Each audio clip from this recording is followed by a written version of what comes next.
शेरे Punjab 600 AM ते निघा हार्दिक स्वागत है। मैं तुहाडा मेजबान हरजीत सिंह गिल। डॉक्टर शिंदरपाल पुरेवाल हुणां दा शो लैके तुहाडी सेवा च हाजिर है। 7:15 होए ने ते 20 दसंबर का दिन है। वरा 2021 का सोमवार है। 6 पोह का दिन है। अज दे दिन गुरु साहिब ने श्री अनंदपुर साहिब नूं छड्डिया सी परिवार समेत। ते हुण तो लैके दसंबर दे 10 दिन सिख इतिहास की वो याद, सिख इतिहास का वो निवेकला ते विलखण हिस्सा जिहड़ा है वो तुहाडे सरमुख मैं करांगा, जिहदी दुनिया दे विच किते भी उह जी मिसाल नहीं है। दुनिया दे किसी भी धर्म च, किसी भी इतिहास दे विच इहो जिहा समा तुसीं लभ नहीं सकते जिथे आप वरो साई आप बसाई हुई नगरी नूं झूठियां दियां सौहां दे कारण छड्डना पिया। ते फिर अगले दिन की होया, कित्थे कित्थे किहड़ियां लड़ाइयां होईयां, दोने साहिबजादे किस तरह शहीद होए, सेवा किहनां दे हत्थ होई। आउण वाले दिनां दे विच इस ते गल मैं करनी चाहांगा जिवें हर साल करदा। ते कोशिश करियो कि इन्हां दिनां दे विच अपने आप वल शीशे च खड़ के असीं भी निगाह मारीए भी असीं अज कित्थे खड़े हाँ। 604 204 0600 ऑन एयर नंबर रहेगा। 6042040600 ते ऑन एयर नंबर है स्टूडियो का। तो शेरे पंजाब तो बिना जे मेरे नाल गलबात तुसीं करनी है तो 604 729 1224 6047291224 WhatsApp ते टैक्सट लई नंबर है।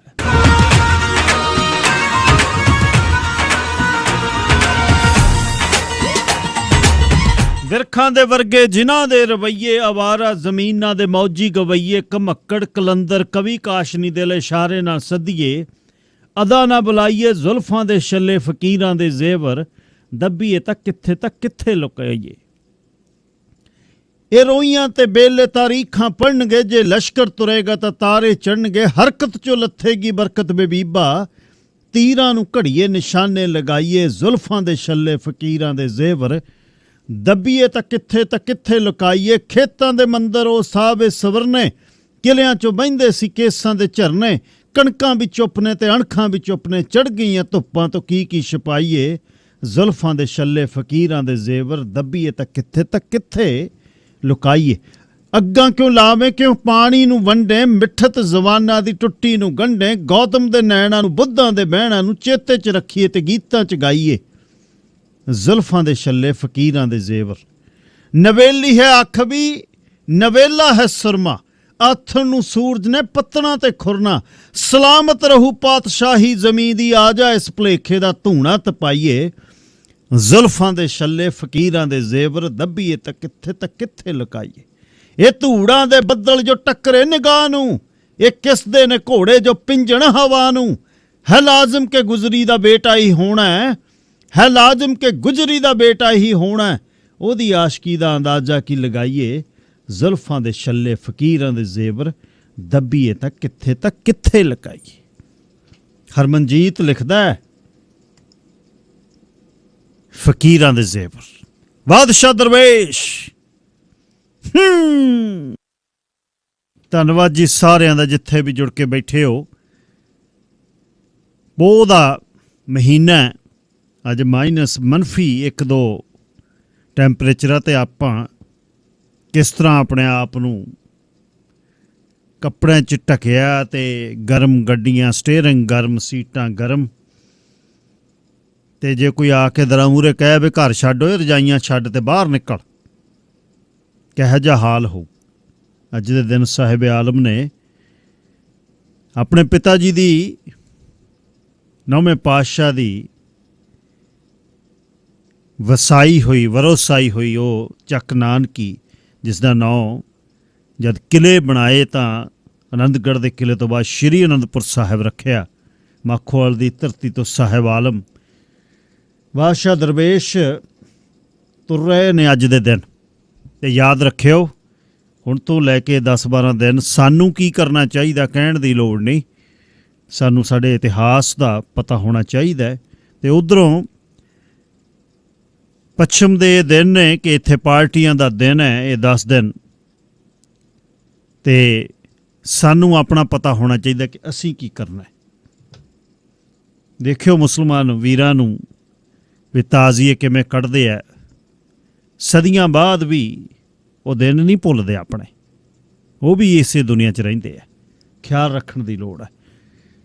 ਸਰ ਨਵਕਿਰਨ ਸਿੰਘ ਪੱਤੀ ਪੰਜਾਬ ਤੋਂ ਮੇਰੇ ਨਾਲ ਨੇ, ਜਿਸ ਪੰਜਾਬ ਦੇ ਝਰੋਖੇ ਦੇ ਵਿੱਚੋਂ ਗੱਲਬਾਤ ਕਰਾਂਗਾ। ਅਤੇ ਸਤਿੰਦਰਪਾਲ ਸਿੰਘ ਬਰਾੜ ਪ੍ਰੋਗਰਾਮ ਦੇ ਸਪਾਂਸਰ ਨੇ। 604 906 7413 ਬਿਲਕੁਲ ਰੈਨੋਵੇਟ ਕੀਤਾ ਘਰ, ਸਭ ਤੋਂ ਸਹੀ ਰੈਨੋਵੇਟ ਕੀਤਾ ਘਰ 12.5 ਲੱਖ ਦਾ ਨਿਊਟਨ ਦੇ ਵਿੱਚ ਆ। 604 906 7413 ਅੱਜ ਇਹ ਗੱਲਬਾਤ ਸਰ ਸਤਿੰਦਰਪਾਲ ਸਿੰਘ ਬਰਾੜ ਨਾਲ ਕਰ ਲਿਓ। ਸਰ ਨਵਕਿਰਨ ਸਿੰਘ ਪੱਤੀ ਜੀ, ਸਵਾਗਤ, ਸਤਿ ਸ੍ਰੀ ਅਕਾਲ।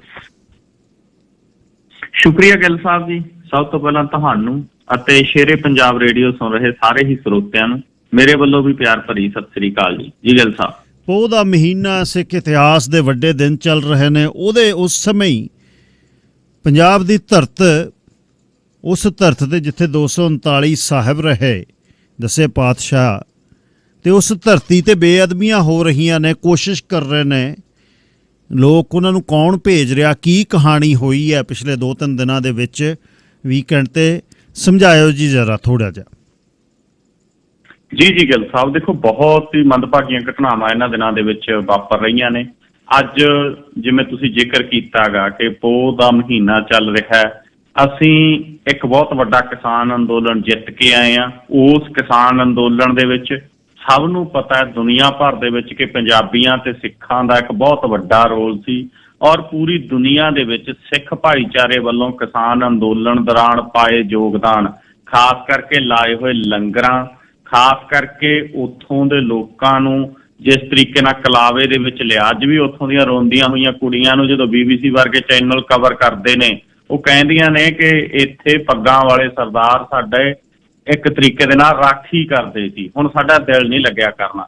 ਜਦੋਂ ਅੰਤਰਰਾਸ਼ਟਰੀ ਪੱਧਰ ਦੇ ਉੱਤੇ ਵੀਡੀਓ ਚੱਲ ਰਹੀਆਂ ਤਾਂ ਦੁਨੀਆ ਭਰ 'ਚ ਸਿੱਖਾਂ ਦਾ, ਪੰਜਾਬੀਆਂ ਦਾ ਸਿਰ ਮਾਣ ਨਾਲ ਉੱਚਾ ਹੁੰਦਾ ਹੈ। ਲੇਕਿਨ ਕੋਈ ਸੰਸਥਾ, ਕੋਈ ਏਜੰਸੀ, ਕੋਈ ਨਾ ਕੋਈ ਗਿੱਲ ਸਾਹਿਬ ਇਹੋ ਜਿਹੀਆਂ ਘਟਨਾਵਾਂ ਨੂੰ ਅੰਜਾਮ ਦੇ ਰਿਹਾ ਕਿ ਸਾਡੇ ਭਾਈਚਾਰਕ ਏਕੇ ਦੇ ਵਿੱਚ ਤਰੇੜਾਂ ਪਾਉਣ ਦੀ ਕੋਸ਼ਿਸ਼ ਕੀਤੀ ਜਾ ਰਹੀ ਆ। ਔਰ ਉਹਨਾਂ ਨੂੰ ਪਤਾ ਹੈ ਕਿ ਅੱਜ ਜਦੋਂ ਇਲੈਕਸ਼ਨ ਸਿਰ ਤੇ ਹੈ, ਜਦੋਂ ਪੰਜਾਬ ਦੇ ਵਿੱਚ ਚੋਣ ਜ਼ਾਬਤਾ ਲੱਗਣ ਵਾਲਾ ਹੈ, ਤਾਂ ਉਸ ਤੋਂ ਪਹਿਲਾਂ ਪੰਜਾਬ ਦਾ ਮਾਹੌਲ ਆ ਜਿਹੜਾ ਉਹ ਖਰਾਬ ਕਰਨ ਦੇ ਯਤਨ ਕੀਤੇ ਜਾ ਰਹੇ ਨੇ।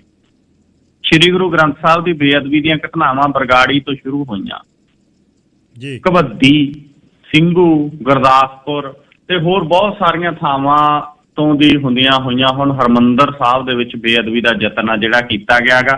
ਗਿੱਲ ਸਾਹਿਬ, ਹੋਇਆ ਇਹ ਕਿ ਇੱਕ ਨੌਜਵਾਨ ਨੇ ਬੇਅਦਬੀ ਦੀ ਕੋਸ਼ਿਸ਼ ਕੀਤੀ ਔਰ ਉਸ ਤੋਂ ਬਾਅਦ ਉਹਨੂੰ ਫੜ ਲਿਆ ਗਿਆ।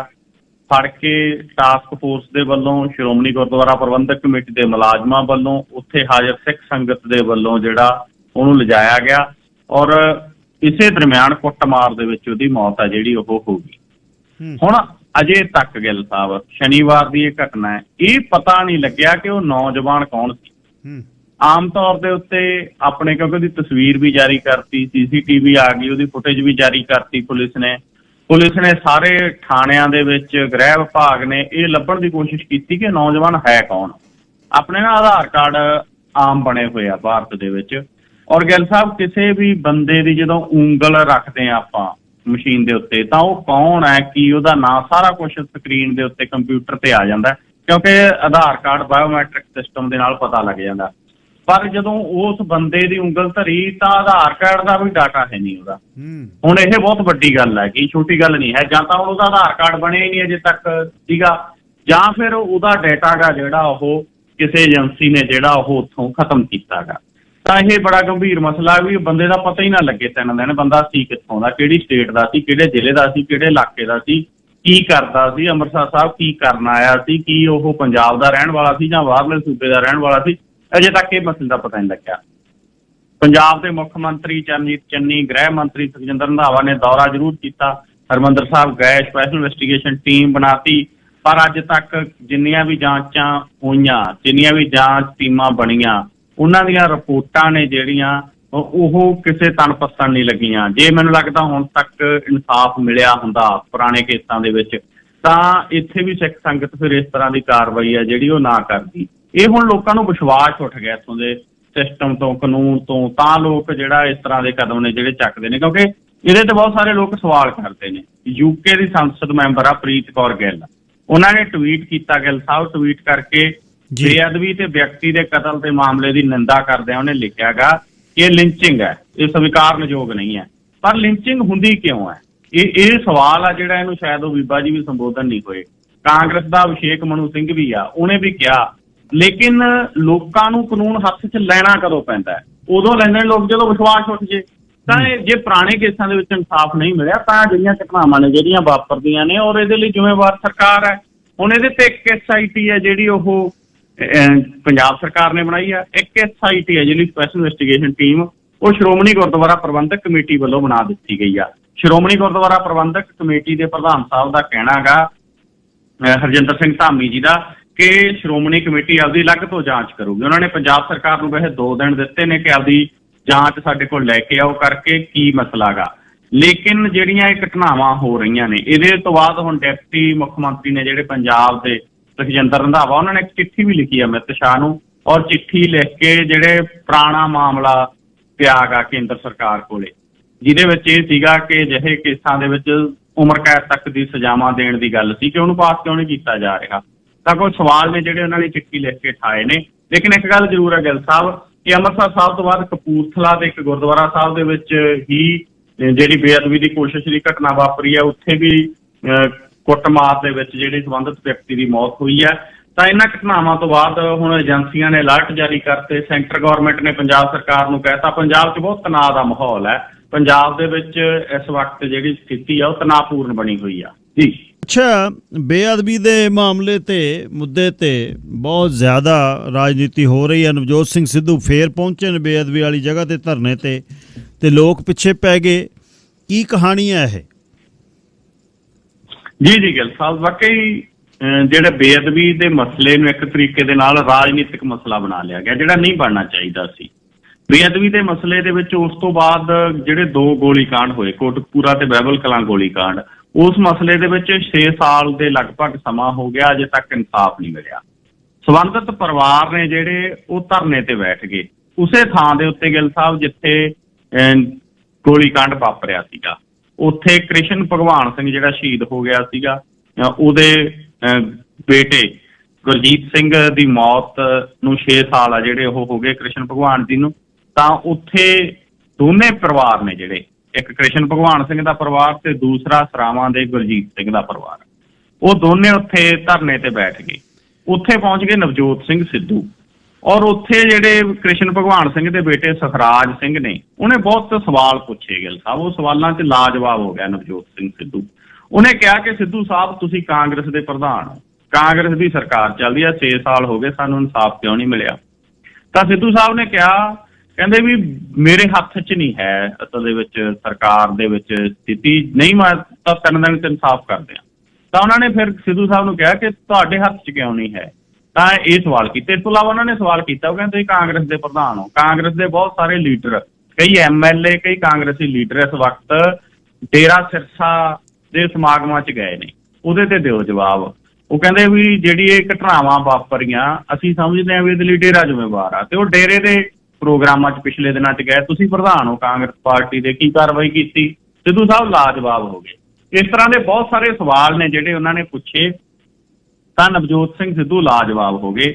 ਔਰ ਗਿੱਲ ਸਾਹਿਬ, ਇਹ ਜਿਹੜੀਆਂ ਘਟਨਾਵਾਂ ਵਾਪਰੀਆਂ ਨੇ, ਇਹ ਘਟਨਾਵਾਂ ਵਾਪਰਨ ਤੋਂ ਬਾਅਦ ਸੰਬੰਧਿਤ ਪਰਿਵਾਰ ਨੇ ਜਿਹੜੇ ਉਹ ਦੱਸਦੇ ਨੇ, ਉਹ ਕਹਿੰਦੇ ਸਾਡੇ ਕੋਲੇ ਸਾਰੇ ਲੀਡਰ ਆਏ, ਸਾਡੇ ਘਰਾਂ ਦੇ ਵਿੱਚ ਉਹ ਕਹਿੰਦੇ ਕਮਿਸ਼ਨ ਵੀ ਆਏ, ਸਪੈਸ਼ਲ ਇਨਵੈਸਟੀਗੇਸ਼ਨ ਟੀਮ ਵਾਲੇ ਵੀ ਆਏ, ਸਾਡੇ ਘਰਾਂ ਦੇ ਵਿੱਚ ਉਹ ਕਹਿੰਦੇ ਕੈਪਟਨ ਅਮਰਿੰਦਰ ਸਿੰਘ ਵੀ ਆਏ, ਨਵਜੋਤ ਸਿੰਘ ਸਿੱਧੂ ਵੀ ਆਏ, ਕੇਜਰੀਵਾਲ ਵੀ ਆਏ, ਭਗਵੰਤ ਮਾਨ ਵੀ ਆਏ, ਉਹ ਕਹਿੰਦੇ ਸਾਰੇ ਲੀਡਰ ਆਏ, ਲੇਕਿਨ ਵੋਟਾਂ ਤੋਂ ਬਾਅਦ ਕੋਈ ਨਹੀਂ ਆਇਆ।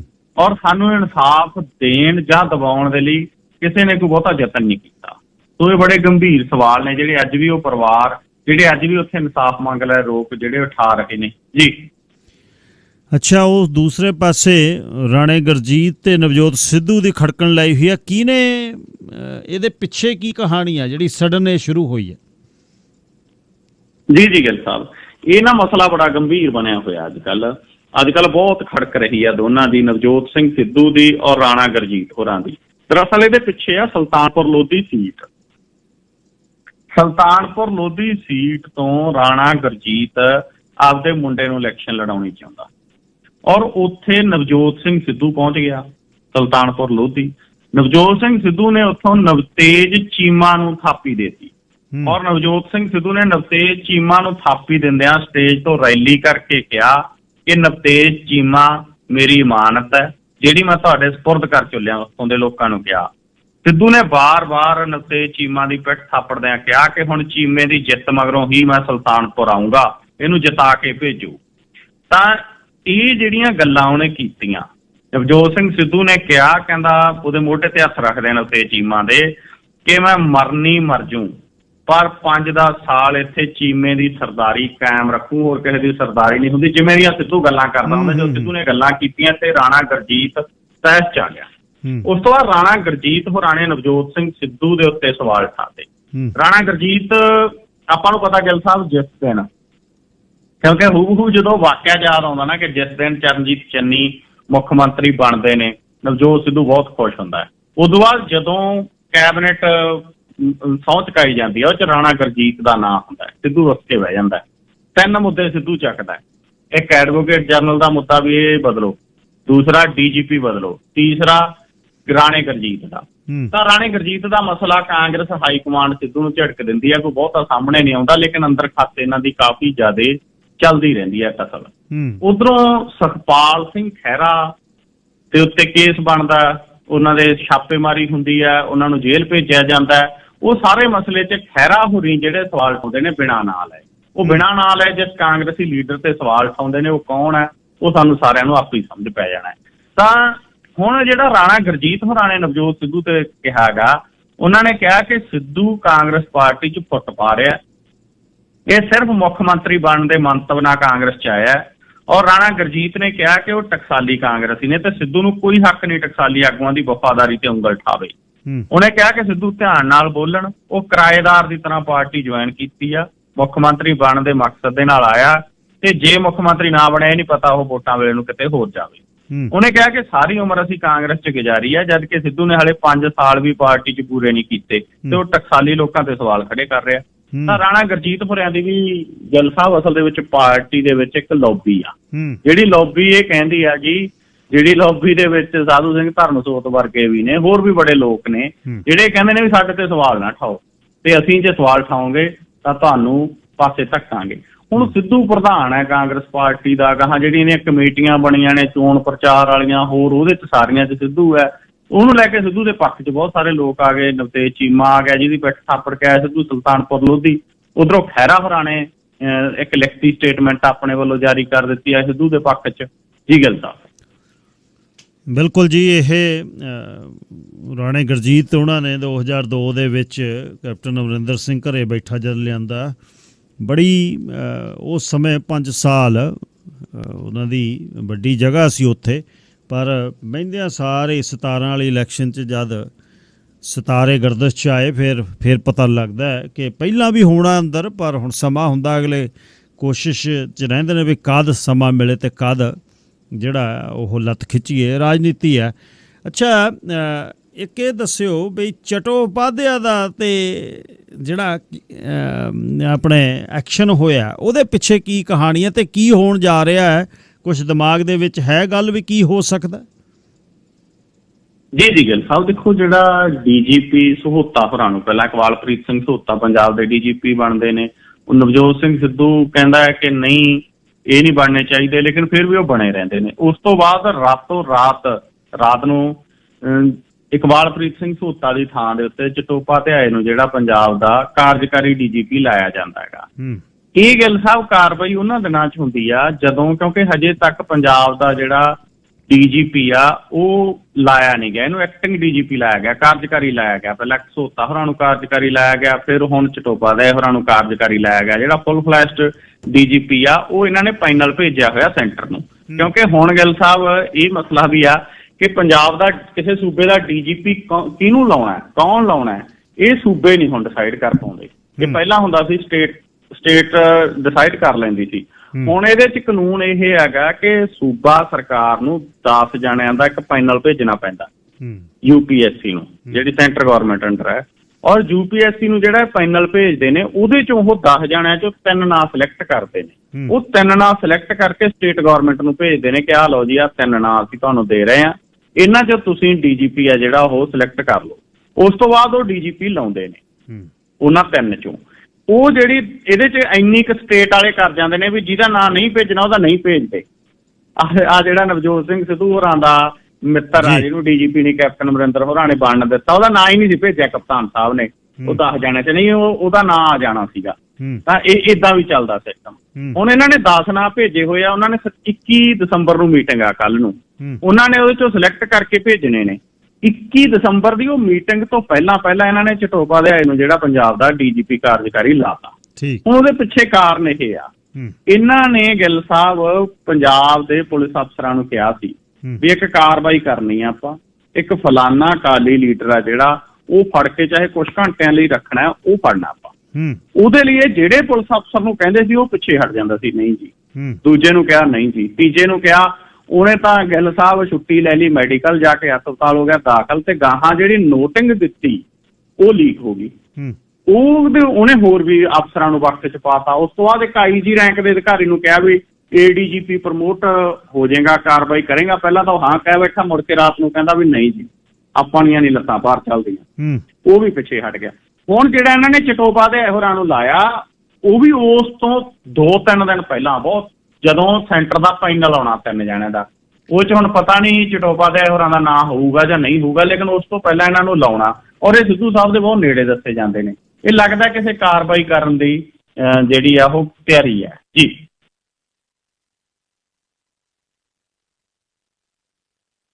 ਦੇਖ ਲਓ ਫਰਕ, ਜੇ ਇਸੇ ਪੰਜਾਬ ਪੁਲਿਸ ਨੂੰ ਕਹਿ ਦੇ ਵੀ ਮਹਾਤੜਾਂ ਤੇ ਡਾਂਗ ਫੇਰਨੀਆਂ, ਫਿਰ ਦੇਖ ਲਾ ਹੁੱਜਾਂ ਕਿਵੇਂ ਮਾਰਦਾ ਡਿਪਟੀ।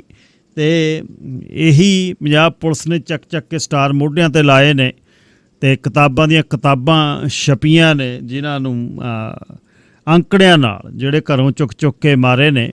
ਤੇ ਪਰ ਸਮੇਂ ਦੀ ਗੱਲ ਹੈ, ਹੁਣ ਡਾਢੇ ਨੂੰ ਕੋਈ ਨਹੀਂ ਹੱਥ ਪਾਉਂਦਾ। ਉਧਰ ਮਿਸ਼ਰਾ ਜਿਹੜਾ ਮਿਨਿਸਟਰ ਹੈ ਉਹਦੇ ਖਿਲਾਫ ਫੇਰ ਰੌਲਾ ਪਿਆ ਦਿੱਲੀ ਪਾਰਲੀਮੈਂਟ ਦੇ ਵਿੱਚ। ਕੀ ਗੱਲ ਚੱਲੀ ਹੈ ਜੀ?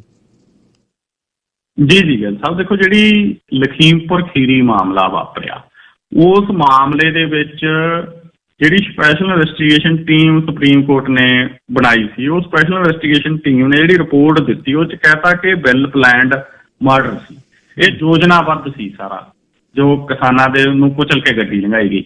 ਹੁਣ ਜੇ ਯੋਜਨਾਬੱਧ ਸੀ ਤਾਂ ਸਵਾਲ ਖੜੇ ਹੋ ਗਏ ਸੈਂਟਰ ਗਵਰਨਮੈਂਟ ਦੇ ਉੱਤੇ ਕਿ ਭਾਈ ਯੋਜਨਾਬੱਧ ਦੇ ਵਿੱਚ ਜਿਹੜੇ ਮੁੰਡੇ ਨੂੰ ਤੁਸੀਂ ਫੜੀ ਬੈਠੇ ਹੋ ਜੇਲ੍ਹ ਦੇ ਵਿੱਚ ਆ, ਉਹਦਾ ਬਾਪ ਤੁਹਾਡਾ ਤੀਜੇ ਨੰਬਰ ਦਾ, ਤੀਜੇ ਰੈਂਕ ਦਾ ਮਿਨਿਸਟਰ ਹੈ, ਕੇਂਦਰੀ ਗ੍ਰਹਿ ਰਾਜ ਮੰਤਰੀ ਹੈ, ਤੇ ਉਹ ਬਹੁਤ ਸਾਰੇ ਸਮਾਗਮਾਂ 'ਚ ਮੁੱਖ ਮਹਿਮਾਨ ਬਣਿਆ ਫਿਰਦਾ ਹੈ। ਉੱਧਰੋਂ ਇਤਫਾਕ ਗਿੱਲ ਸਾਹਿਬ ਇਹ ਹੋਇਆ ਕਿ ਸਪੈਸ਼ਲ ਇਨਵੈਸਟੀਗੇਸ਼ਨ ਦੀ ਟੀਮ ਉਹਨਾਂ ਦਿਨਾਂ 'ਚ ਰਿਪੋਰਟ ਲੈ ਕੇ ਆਈ ਜਿਹੜੇ ਦਿਨਾਂ ਦੇ ਵਿੱਚ ਲੋਕ ਸਭਾ ਰਾਜ ਸਭਾ ਦਾ ਸੈਸ਼ਨ ਚੱਲ ਰਿਹਾ। ਹੁਣ ਲੋਕ ਸਭਾ ਰਾਜ ਸਭਾ ਦੇ ਸੈਸ਼ਨ ਚੱਲਦੇ ਦਰਮਿਆਨ ਜਦੋਂ ਇਹ ਮਸਲਾ ਹੋ ਜੇ ਤੇ ਉੱਥੇ ਮੇਨ ਮੁੱਦਾ ਬਣ ਗਿਆ। ਹੁਣ ਕਈ ਦਿਨ ਹੋ ਗਏ ਉੱਥੇ ਕਾਰਵਾਈ ਨਹੀਂ ਹੋ ਰਹੀ, ਵਿਰੋਧੀ ਧਿਰਾਂ ਰੌਲਾ ਪਾਉਂਦੀਆਂ। ਹਾਲਾਂਕਿ ਰੌਲੇ ਰੱਪੇ ਦੇ ਵਿੱਚ ਕੁਝ ਬਿੱਲ ਵੀ ਪਾਸ ਹੋ ਰਹੇ ਨੇ। ਅੱਜ ਬਿੱਲ ਪਾਸ ਹੋਇਆ ਇੱਕ ਚੋਣ ਸੁਧਾਰਾਂ ਦੇ ਬਾਰੇ, ਜਿਹਦੇ 'ਚ ਵੋਟਰ ਕਾਰਡ ਨੂੰ ਆਧਾਰ ਕਾਰਡ ਨਾਲ ਲਿੰਕ ਕਰਨ ਦੀ ਤਜਵੀਜ਼ ਜਿਹੜੀ ਉਹ ਲੈ ਕੇ ਆਂਦੀ ਗਈ ਆ। ਤਾਂ ਇਹ ਪਾਸ ਵੀ ਹੋ ਜਾਂਦੇ, ਖੈਰ ਰੌਲਾ ਵੀ ਬਹੁਤ ਪਈ ਜਾਂਦਾ। ਅੱਜ ਯੂਥ ਕਾਂਗਰਸ ਦੇ ਵੱਲੋਂ ਵੀ ਪ੍ਰੋਟੈਸਟ ਦਿੱਲੀ ਦੇ ਵਿੱਚ ਕੀਤਾ ਗਿਆ। ਉਹਨਾਂ ਨੇ ਮੰਗ ਕੀਤੀ ਹੈ ਕਿ ਅਜੇ ਮਿਸ਼ਰਾ ਜਿਹੜਾ ਟੈਣੀ ਕੇਂਦਰੀ ਗ੍ਰਹਿ ਰਾਜ ਮੰਤਰੀ ਆ, ਉਹਦਾ ਅਸਤੀਫਾ ਲਓ, ਉਹਦੇ ਤੇ ਕੇਸ ਦਰਜ ਕਰੋ, ਉਹਨੂੰ ਬਰਖਾਸਤ ਕਰੋ। ਉਹਨੂੰ ਉੱਥੋਂ ਕੋਈ ਹੱਕ ਨਹੀਂ ਹੈ, ਕੋਈ ਰਾਈਟ ਨਹੀਂ ਹੈ ਉਹਨੂੰ ਕਿ ਉਹ ਮਿਨਿਸਟਰ ਬਣਿਆ ਰਹੇ ਜਦੋਂ ਅਜਿਹੀ ਰਿਪੋਰਟ ਸਾਹਮਣੇ ਆਈ ਆ। ਲੇਕਿਨ ਭਾਜਪਾ ਅਜੇ ਤੱਕ ਉਹਦਾ ਬਚਾਅ ਕਰ ਰਹੀ ਹੈ। ਕਿਉਂਕਿ ਭਾਜਪਾ ਤਾਂ ਬਚਾਅ ਕਰ ਰਹੀ ਹੈ, ਸਾਰੇ ਕਾਸੇ ਦੇ ਵਿੱਚ ਉਹਨਾਂ ਨੂੰ ਪਤਾ ਹੈ ਉੱਤਰ ਪ੍ਰਦੇਸ਼ ਦੀ ਇਲੈਕਸ਼ਨ, ਔਰ ਉੱਤਰ ਪ੍ਰਦੇਸ਼ ਦੀ ਇਲੈਕਸ਼ਨ ਦੇ ਵਿੱਚ ਭਾਜਪਾ ਨੇ ਪੂਰੀ ਤਿਆਰੀ ਵਿੱਢੀ ਹੋਈ ਆ। ਉੱਥੇ ਗਿੱਲ ਸਾਹਿਬ ਉੱਤਰ ਪ੍ਰਦੇਸ਼ ਦੇ ਵਿੱਚ ਮੁਕਾਬਲਾ ਬਹੁਤ ਸਖਤ ਬਣ ਚੁੱਕਿਆ। ਇੱਕ ਪਾਸੇ ਭਾਜਪਾ, ਦੂਜੇ ਪਾਸੇ ਅਖਿਲੇਸ਼ ਯਾਦਵ ਹੋਰੀ ਨੇ, ਔਰ ਦੋਨਾਂ 'ਚ ਮੁਕਾਬਲਾ ਫਸ ਗਿਆ। ਅਖਿਲੇਸ਼ ਯਾਦਵ ਹੋਰਾਂ ਦੇ ਪਾਸੇ ਉਹਨਾਂ ਨੇ ਵੀ ਗੱਠਜੋੜ ਬਣਾ ਲਿਆ। ਉਹਦਾ ਚਾਚਾ ਰੁੱਸਿਆ ਹੋਇਆ ਸੀ ਅਖਿਲੇਸ਼ ਯਾਦਵ ਦਾ, ਉਹਨੂੰ ਵੀ ਮਨਾ ਲਿਆ ਆ। ਉਹ ਇੱਕ ਦੋ ਹੋਰ ਉੱਥੋਂ ਦੀਆਂ ਪਾਰਟੀਆਂ ਸੀ, ਖਾਸ ਕਰਕੇ ਜਯੰਤ ਚੌਧਰੀ ਹੋਰਾਂ ਦੀ, ਉਹਨੂੰ ਵੀ ਮਿਲਾ ਲਿਆ ਆ। ਉਹ ਟਕੈਤ ਹੋਰਾਂ ਬਾਰੇ ਵੀ ਗੱਲ ਆ ਰਹੀ ਆ ਕਿ ਉਹ ਵੀ ਅਖਿਲੇਸ਼ ਯਾਦਵ ਹੋਰਾਂ ਨੂੰ ਸਮਰਥਨ ਦੇ ਸਕਦੀ ਹੈ, ਉੱਥੋਂ ਦੀ ਕਿਸਾਨ ਮੂਵਮੈਂਟ ਭਾਜਪਾ ਦੇ ਖਿਲਾਫ। ਤਾਂ ਉੱਥੇ ਸਥਿਤੀ ਇਹ ਬਣ ਗਈ। ਹੁਣ ਭਾਜਪਾ ਵਾਲੇ IT ਦੇ ਛਾਪੇ ਵੀ ਮਰਵਾ ਰਹੇ ਨੇ, ਜਿਹੜੇ ਸਮਾਜਵਾਦੀ ਪਾਰਟੀ ਦੇ ਬਹੁਤ ਸੀਨੀਅਰ ਆਗੂ ਉਹਨਾਂ ਦੇ ਘਰਾਂ ਤੇ ਛਾਪੇ ਪੈ ਰਹੇ ਨੇ। ਤਾਂ ਇਹ ਸਾਰੇ ਮਸਲੇ ਦੇ ਵਿੱਚ ਅਜੇ ਮਿਸ਼ਰਾ ਟੈਣੀ ਉਹਨਾਂ ਦੇ ਲਈ ਬਚਾਉਣਾ ਭਾਰਤੀ ਜਨਤਾ ਪਾਰਟੀ ਦੇ ਲਈ ਇੱਕ ਸਿਰਦਰਦੀ ਬਣ ਗਿਆ। ਉਹਨਾਂ ਨੂੰ ਲੱਗਦਾ ਕਿਉਂਕਿ ਟੈਣੀ ਹੋਰਾਂ ਨੂੰ ਚੱਕ ਕੇ ਕੇਂਦਰੀ ਗ੍ਰਹਿ ਰਾਜ ਮੰਤਰੀ ਦੀ ਕੁਰਸੀ ਤੇ ਵੀ ਪਿਛਲੇ ਸਮੇਂ 'ਚ ਤਾਂ ਹੀ ਬਿਠਾਇਆ ਸੀ, ਇਹਨਾਂ ਨੂੰ ਪਤਾ ਸੀ ਯੂਪੀ ਦੀ ਇਲੈਕਸ਼ਨ ਆ ਰਹੀ ਆ, ਔਰ ਯੂਪੀ ਦਾ ਜਿਹੜਾ ਬ੍ਰਾਹਮਣ ਭਾਈਚਾਰਾ ਹੈਗਾ ਇਹ ਉਹਦੇ 'ਚ ਆਉਂਦੇ ਨੇ ਅਜੇ ਮਿਸ਼ਰਾ ਹੋਰੀ, ਔਰ ਇਹਨਾਂ ਨੂੰ ਲੱਗਦਾ ਕਿ ਉਹਨਾਂ ਦੀ ਵੋਟ ਸਾਡੇ ਲਈ ਬਹੁਤ ਜ਼ਰੂਰੀ ਆ। ਤੇ ਇਸ ਸਮੇਂ BJP ਆ ਜਿਹੜੀ ਉਹ ਫਸੀ ਹੋਈ ਹੈ ਇਸ ਪੋਜੀਸ਼ਨ ਦੇ ਵਿੱਚ। ਜੀ ਅਖੀਰ 'ਚ ਇਹ ਦੱਸਿਓ ਜੀ ਬਈ ਕੈਪਟਨ ਅਮਰਿੰਦਰ ਦੇ ਨਾਲ ਹੁਣ ਚਾਹੇ ਅੰਦਰੋਂ ਬਾਹਰੋਂ ਭਾਜਪਾ 'ਚ ਨਹੀਂ, ਪਰ ਕੀ ਕਾਂਗਰਸੀ ਕੁਛ ਹੋਰ ਨੇਤਾ ਵੀ ਜਾ ਰਹੇ ਨੇ ਜੀ? ਗਿੱਲ ਸਾਹਿਬ, ਇਹ ਰਿਪੋਰਟ ਆ ਰਹੀ ਆ, ਬਹੁਤ ਸਾਰੀਆਂ ਗੱਲਾਂ ਸਾਹਮਣੇ ਆ ਰਹੀਆਂ ਨੇ ਕਿ ਕਈ ਸੀਨੀਅਰ ਕਾਂਗਰਸੀ ਆਗੂ BJP 'ਚ ਜਾਂ ਕੈਪਟਨ ਅਮਰਿੰਦਰ ਸਿੰਘ ਦੀ ਪਾਰਟੀ 'ਚ ਜਾ ਸਕਦੇ ਨੇ, ਕਿਉਂਕਿ ਇਹ ਵੀ ਇੱਕ ਗਿੱਲ ਸਾਹਿਬ ਕਿਆਸ ਰਾਈ ਲੱਗ ਰਹੀ ਆ ਕਿ ਭਾਰਤ ਦੇ ਪ੍ਰਧਾਨ ਮੰਤਰੀ ਨਰਿੰਦਰ ਮੋਦੀ ਜੀ ਥੋੜੇ ਦਿਨਾਂ ਤੱਕ ਪੰਜਾਬ ਆ ਰਹੇ ਨੇ। ਪੰਜਾਬ ਦੇ ਵਿੱਚ ਕਹਿੰਦੇ ਉਹਨਾਂ ਨੇ ਇੱਕ ਵੱਡੀ ਰੈਲੀ ਕਰਨੀ ਹੈ, ਕੁਝ ਐਲਾਨ ਕਰਨੇ ਨੇ ਪੰਜਾਬ ਦੇ ਪੱਖ ਦੇ ਵਿੱਚ, ਔਰ ਉਹਨਾਂ ਐਲਾਨਾਂ ਦੇ ਦਰਮਿਆਨ ਹੀ ਉਸ ਤੋਂ ਬਾਅਦ ਚੋਣ ਜਾਬਤਾ ਲੱਗਣ ਵਾਲਾ ਗਾ। ਨਰਿੰਦਰ ਮੋਦੀ ਹੋਰਾਂ ਦੀ ਰੈਲੀ ਦੱਸਦੇ ਆ ਕਿ ਥੋੜੇ ਦਿਨਾਂ ਤੱਕ ਹੋਣੀ ਹੈ ਪੰਜਾਬ 'ਚ। ਤਾਂ ਉੱਥੇ ਕਾਂਗਰਸ ਦੇ ਕਈ ਸੀਨੀਅਰ ਆਗੂ ਜਿਹੜੇ ਨੇ ਉਹ ਜਾ ਸਕਦੇ ਨੇ BJP 'ਚ। ਉਹਨਾਂ 'ਚ ਕੁਝ ਮਿਨਿਸਟਰਾਂ ਦਾ ਨਾਮ ਵੀ ਸਾਹਮਣੇ ਆ ਰਿਹਾ, ਕੁਝ ਵਿਧਾਇਕਾਂ ਦਾ ਵੀ ਆ ਰਿਹਾ, ਕੁਝ ਸਾਬਕਾ ਵਿਧਾਇਕਾਂ ਦਾ ਵੀ ਆ ਰਿਹਾ। ਉਹ 'ਚ ਨਾਂ ਸਿਰਸਾ ਹੋਰੀ ਵੀ ਉੱਧਰੋਂ ਤਿਆਰੀ ਖਿੱਚੀ ਫਿਰਦੇ ਨੇ। ਸਿਰਸਾ ਹੋਰੀ ਵੀ ਇੱਕ ਲਿਸਟ ਤਿਆਰ ਕਰੀ ਫਿਰਦੇ ਆ ਗਿੱਲ ਸਾਹਿਬ। ਉਹ ਕਹਿੰਦੇ ਵੀ ਕਾਂਗਰਸ ਵਾਲਿਆਂ ਦੀ ਲਿਸਟ ਆ ਜਿਹੜੀ ਉਹ ਕੈਪਟਨ ਅਮਰਿੰਦਰ ਸਿੰਘ ਕੋਲੇ ਆ ਜੀ, ਕਿਹਨੇ ਕਿਹਨੇ ਜੁਆਇਨ ਕਰਾਉਣਾ।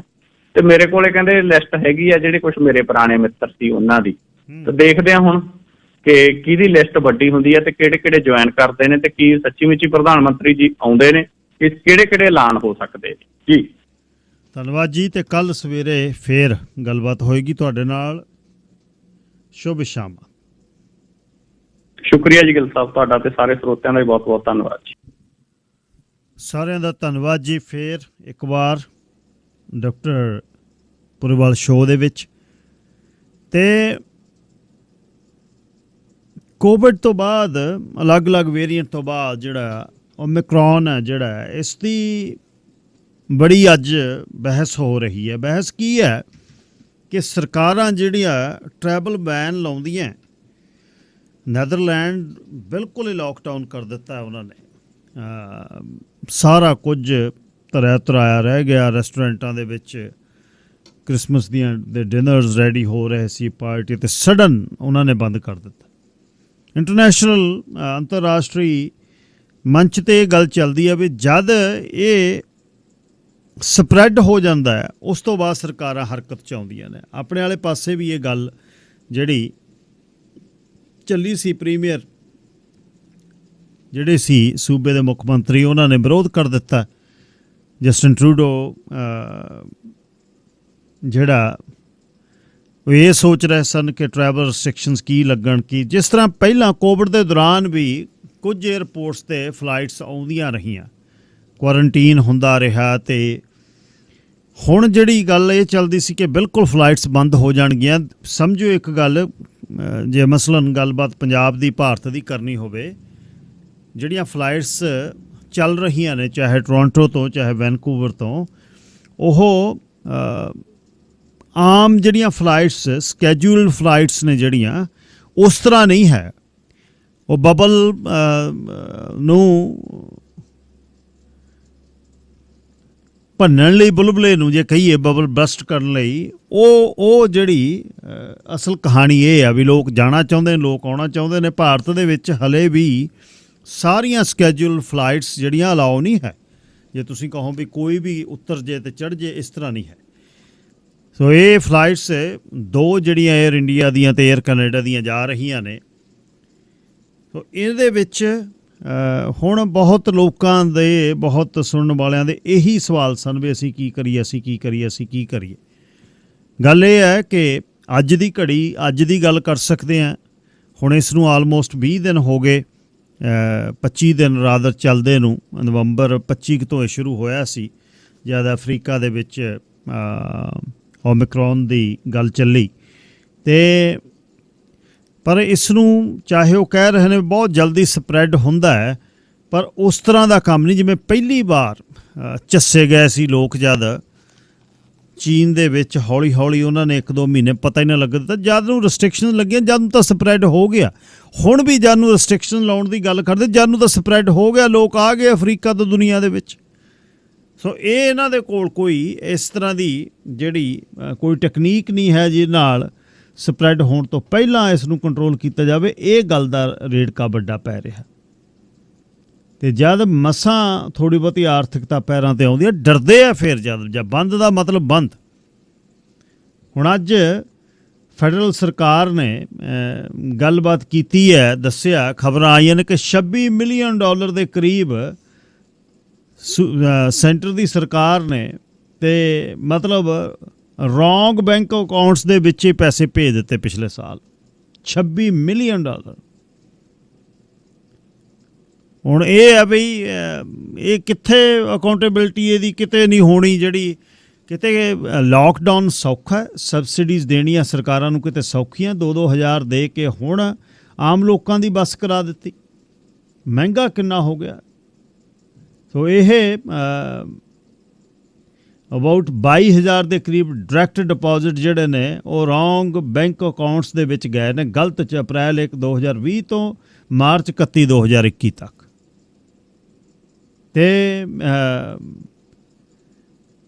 9600 ਪੇਮੈਂਟਸ $6.5 ਮਿਲੀਅਨ ਦੀਆਂ ਗਲਤ ਅਕਾਊਂਟਸ ਚਲੇ ਗਈਆਂ। ਜਿਹਦੇ ਚਲੇ ਗਈਆਂ ਉਹਨਾਂ ਨੇ ਨੱਪ ਲਈਆਂ। ਪਿਛਲੀ ਵਾਰ ਇਹ ਪਤਾ ਵੀ ਤੁਹਾਨੂੰ ਲੱਗਿਆ ਸੀ, ਉਹ ਕਹਿੰਦੇ ਨਹੀਂ ਜਿਨ੍ਹਾਂ ਕੋਲ ਗਲਤ ਚਲੇ ਗਈਆਂ ਅਸੀਂ ਨਹੀਂ ਮੰਨਦੇ, ਰੱਖ ਲਓ। ਤੇ 2020 ਤੋਂ 21 ਦੇ ਇਸ ਵਰ੍ਹੇ ਦੇ ਵਿੱਚ 2012 ਤੋਂ ਬਾਅਦ ਜਿਹੜੀ ਇਹਨਾਂ ਅਕਾਊਂਟਸ ਦੇ ਵਿੱਚ ਗਲਤ ਤਰੀਕੇ ਦੇ ਨਾਲ, ਗਲਤ ਕਹਦੇ ਪਤਾ ਨਹੀਂ ਹੁਣ ਕਿਵੇਂ ਕਿੱਥੋਂ ਗਲਤੀ ਹੁੰਦੀ ਆ, ਸਾਰਾ ਕੁਛ ਕੰਪਿਊਟਰ 'ਤੇ ਹੀ ਹੈ। ਤੇ ਜਦ ਪਹਿਲਾਂ ਵੀ ਐਉਂ ਨਹੀਂ ਹੈ ਵੀ 2012 ਤੋਂ ਸ਼ੁਰੂ ਹੋ ਕੇ ਜਿਹੜੀਆਂ ਹਰ ਸਾਲ ਹੀ ਇਹ ਜਾਂਦੀਆਂ ਜਿਹੜੀਆਂ ਪੇਮੈਂਟਸ ਨੇ ਗਲਤ ਅਕਾਊਂਟਸ ਦੇ ਵਿੱਚ ਚਲੇ ਜਾਂਦੀਆਂ, ਜਿੱਥੇ ਭੇਜਣੀਆਂ ਉੱਥੇ ਨਹੀਂ ਭੇਜੀਆਂ ਜਾਂਦੀਆਂ। 2012 'ਚ 6780 ਪੇਮੈਂਟ ਸੀ, 2021 'ਚ 22,170। ਹੁਣ ਸਰਕਾਰ ਇਹ ਕਹਿ ਰਹੀ ਹੈ, ਕਹਿ ਕੀ ਰਹਿਣਾ, ਕਿੱਥੋਂ ਵਾਪਸ ਲੈਣੇ ਨੇ, ਨਾ ਕਿਸੇ ਨੇ ਦੇਣੇ ਨੇ। ਉਹ ਕਹਿੰਦੇ ਅਸੀਂ ਤਾਂ ਖਰਚ ਲਏ, ਸਾਡੇ ਕੋਲ ਕਿੱਥੇ ਆ। 40-40 ਹਜ਼ਾਰ ਦੀਆਂ ਜਿਹੜੀਆਂ ਸਬਸਿਡੀਜ਼ ਦਿੱਤੀਆਂ ਉਹ ਵੀ ਹੁਣ ਸਰਕਾਰਾਂ ਨੇ ਵਾਪਸ ਲੈਣੀਆਂ। ਤੇ ਮੂਹਰੇ ਜੇ ਕਿਸੇ ਕੋਲ ਦੇਣ ਨੂੰ ਹੀ ਕੁਛ ਨਾ ਹੋਵੇ, ਉੱਥੋਂ ਸਰਕਾਰਾਂ ਕੀ ਲੈਣਗੀਆਂ। ਜਾਨੂੰ ਵਾਪਸ ਲੈਣੇ ਨੇ ਪੈਸੇ, ਜੇ ਉਹ ਕੰਪਨੀ ਦਿਵਾਲੀਆ ਉਹਦਾ ਕਰਾਰ ਦੇ ਦਿੰਦੀ ਹੈ ਤੇ ਖਤਮ ਕਹਾਣੀ, ਰਹਿ ਗਏ ਬਸ ਜਿੱਥੇ ਦਿੱਤੇ ਸੀ 40-40 ਹਜ਼ਾਰ। ਹੁਣ 3-3 4-4 ਕੰਪਨੀਆਂ ਇੱਕ ਜਿਹੜੇ ਨੇ ਕੰਟਰੋਲ ਕੀਤੀਆਂ ਹੋਈਆਂ ਤੇ ਉਹਨਾਂ 'ਚ $1.5 ਲੱਖ ਆ ਗਿਆ ਤੇ ਗਿਆ ਬਸ। ਚਲੋ ਵੱਡਿਆਂ ਦੇਸ਼ਾਂ 'ਚ ਫਰਕ ਕੋਈ ਨਹੀਂ ਪੈਂਦਾ, ਪਰ ਮਹਿੰਗਾਈ ਜਿਹੜੀ ਹੈ, ਜੇ ਕਿਸੇ ਨੇ $2,000 ਤੱਕ ਸਰਕਾਰ ਤੋਂ ਫੰਡਸ ਨਹੀਂ ਲਏ ਤੇ ਪਰ ਹੁਣ ਮੈਨੂੰ ਲੱਗਦਾ 4% ਨਹੀਂ 11-12% ਮਹਿੰਗਾਈ ਹੋਈ ਹੈ ਘੱਟੋ ਘੱਟ। ਜਿਹੜੀ $6 ਦੀ ਚੀਜ਼ ਆ ਉਹ $7 ਦੇ ਕਰੀਬ ਗਈ ਹੋਈ ਹੈ। ਤੁਸੀਂ ਦੇਖਿਓ ਜਦ ਜਾਂਦੇ ਹੋ ਕੋਈ ਵੀ ਚੀਜ਼ ਵਸਤ ਲੈਣ, ਕੰਸਟਰਕਸ਼ਨ ਤੁਹਾਡੀ ਇੰਡਸਟਰੀ, ਜਿਹੜੇ ਪਾਈਪ ਚਾਹੇ ਇੱਥੇ ਬਣਦੇ ਨੇ ਜਾਂ ਕੋਈ ਚੀਜ਼ ਅਮਰੀਕਾ 'ਚ ਬਣਦੀ ਹੈ ਚਾਹੇ ਚੀਨ ਤੋਂ ਆਉਂਦੀ ਹੈ, ਸਾਰੀ ਉਹ ਮਹਿੰਗੀ ਹੈ। $150-150 ਸਕੁਅਰ ਫੁੱਟ ਦੇ ਨਾਲ ਹੁਣ ਤੱਕ ਨੋਰਮਲ ਘਰ ਨਹੀਂ ਬਣਨਾ, $200 ਤੇ ਗੱਲ ਤੁਹਾਡੀ ਗਈ। ਇਹਨੇ ਮਹਿੰਗਾਈ ਹੋਰ ਕਰਨੀ ਹੈ, ਘਰ ਹੋਰ ਮਹਿੰਗੇ ਹੋ ਸਕਦੇ ਨੇ। ਸਿੱਖ ਇਤਿਹਾਸ ਦੇ ਪੰਨਿਆਂ ਦੇ ਵਿੱਚੋਂ ਪੋਹ ਦੇ ਮਹੀਨੇ ਦੇ ਆਹ ਦਿਨ, ਖਾਸ ਤੌਰ 'ਤੇ ਅੱਜ 6 ਪੋਹ ਦੀ ਰਾਤ, ਪੰਜਾਬ ਦੇ ਵਿੱਚ ਸ਼੍ਰੀ ਅਨੰਦਪੁਰ ਸਾਹਿਬ ਤੋਂ ਸਾਹਿਬ ਨੇ ਜਿਹੜੇ ਇਹਨਾਂ ਦਿਨਾਂ ਦੇ ਵਿੱਚ ਕਿਲ੍ਹਾ ਛੱਡਦੇ ਆ, ਗੁਰੂ ਗੋਬਿੰਦ ਸਿੰਘ ਸਾਹਿਬ, ਉਹ ਧਰਤੀ ਜਿਸ ਨੂੰ ਗੁਰੂ ਤੇਗ ਬਹਾਦਰ ਸਾਹਿਬ ਜੀ ਨੇ ਮਾਖੋਵਾਲ ਜਿਹਦਾ ਪਹਿਲਾ ਨਾਂ ਸੀ, ਜਿਹੜਾ ਕਹਿਲੂਰ ਬਿਲਾਸਪੁਰ ਦੇ ਪਹਾੜੀ ਰਾਜਪੂਤ ਜਿਹੜੇ ਰਾਜੇ ਸੀ ਉਹਨਾਂ ਦੀਆਂ ਰਿਆਸਤਾਂ ਤੇ ਉਹਨਾਂ ਤੋਂ ਖਰੀਦ ਕੇ ਆਪ ਗੁਰੂ ਤੇਗ ਬਹਾਦਰ ਸਾਹਿਬ ਨੇ ਇਹਨੂੰ ਵਸਾਇਆ, ਆਪਣੀ ਮਾਤਾ ਜੀ ਦੇ ਨਾਮ ਤੇ ਚੱਕ ਨਾਨਕੀ ਇਹਦਾ ਨਾਮ ਰੱਖਿਆ। ਤੇ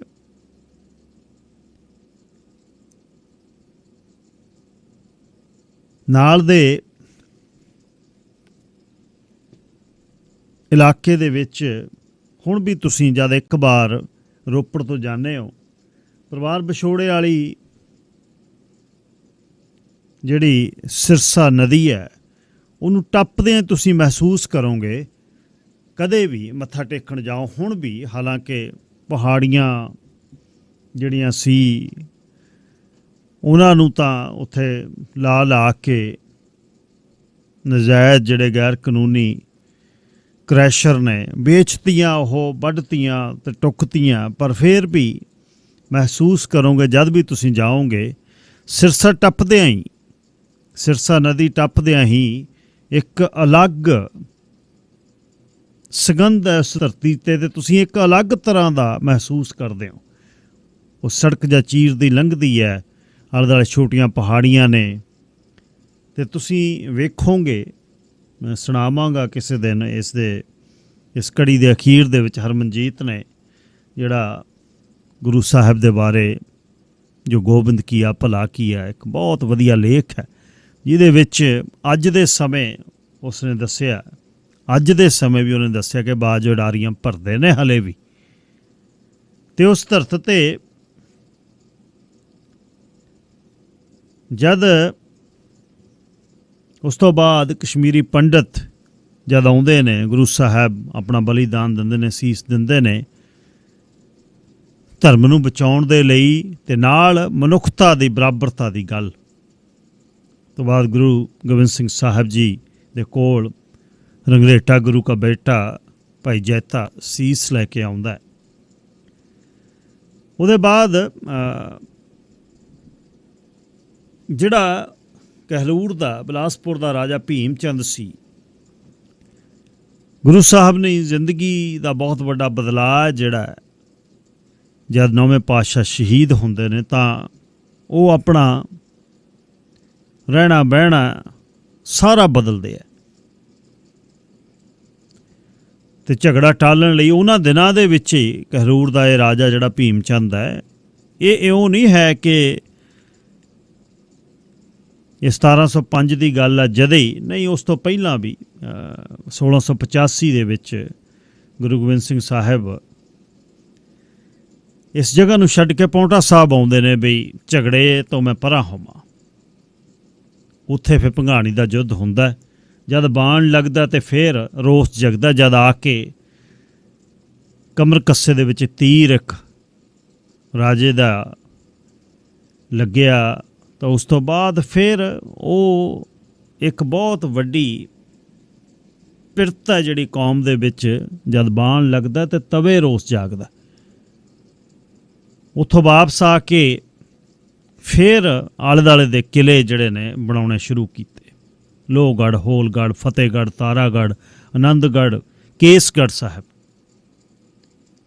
ਭੰਗਾਣੀ ਦੇ ਯੁੱਧ ਦੇ ਵਿੱਚ ਇਹੀ ਕਹਿਲੂਰ ਦਾ ਜਿਹੜਾ ਭੀਮ ਚੰਦ ਉਹ ਹਾਰਦਾ, ਅਤੇ ਫਿਰ ਇਹ ਗੱਲ ਮੈਂ ਤਾਂ ਅੱਜ ਤੁਹਾਨੂੰ ਕਰ ਰਿਹਾ ਕਿ ਇਉਂ ਨਹੀਂ ਹੈ ਕਿ ਗੁਰੂ ਸਾਹਿਬ ਨੇ ਕਿਲ੍ਹਾ ਜਿਹੜਾ ਛੱਡਤਾ ਇਕੱਠਾ ਹੀ। ਪਹਿਲਾਂ ਬਹੁਤ ਲੜਾਈਆਂ ਹੋਈਆਂ, ਨਦੌਣ ਦੀ ਲੜਾਈ ਜਿਹੜੀ 1691 'ਚ ਹੋਈ, ਜਿਸ 'ਚ ਕਾਂਗੜੇ ਦਾ ਰਾਜਾ ਕਟੋਚ ਅਤੇ ਹੋਰ ਕਈ ਰਾਜੇ ਉਸ ਦੇ ਨਾਲ। ਫਿਰ ਜਿਹੜਾ 1699 ਦੇ ਵਿੱਚ ਗੁਰੂ ਗੋਬਿੰਦ ਸਿੰਘ ਸਾਹਿਬ ਨੇ ਪਿਓਰ ਜਿਹੜਾ ਖਾਲਸਾ ਪ੍ਰਗਟ ਕੀਤਾ ਪਰਮਾਤਮ ਦੀ ਮੌਜ ਦੇ ਨਾਲ, ਸੀਸ 5 ਮੰਗੇ, ਜਿਨ੍ਹਾਂ ਦੀ ਕਿਸਮਤ ਦੇ ਵਿੱਚ ਸੀ ਉਹ ਪਹਿਲੀ ਆਵਾਜ਼ 'ਤੇ ਉੱਠ ਕੇ ਚਲੇ ਗਏ।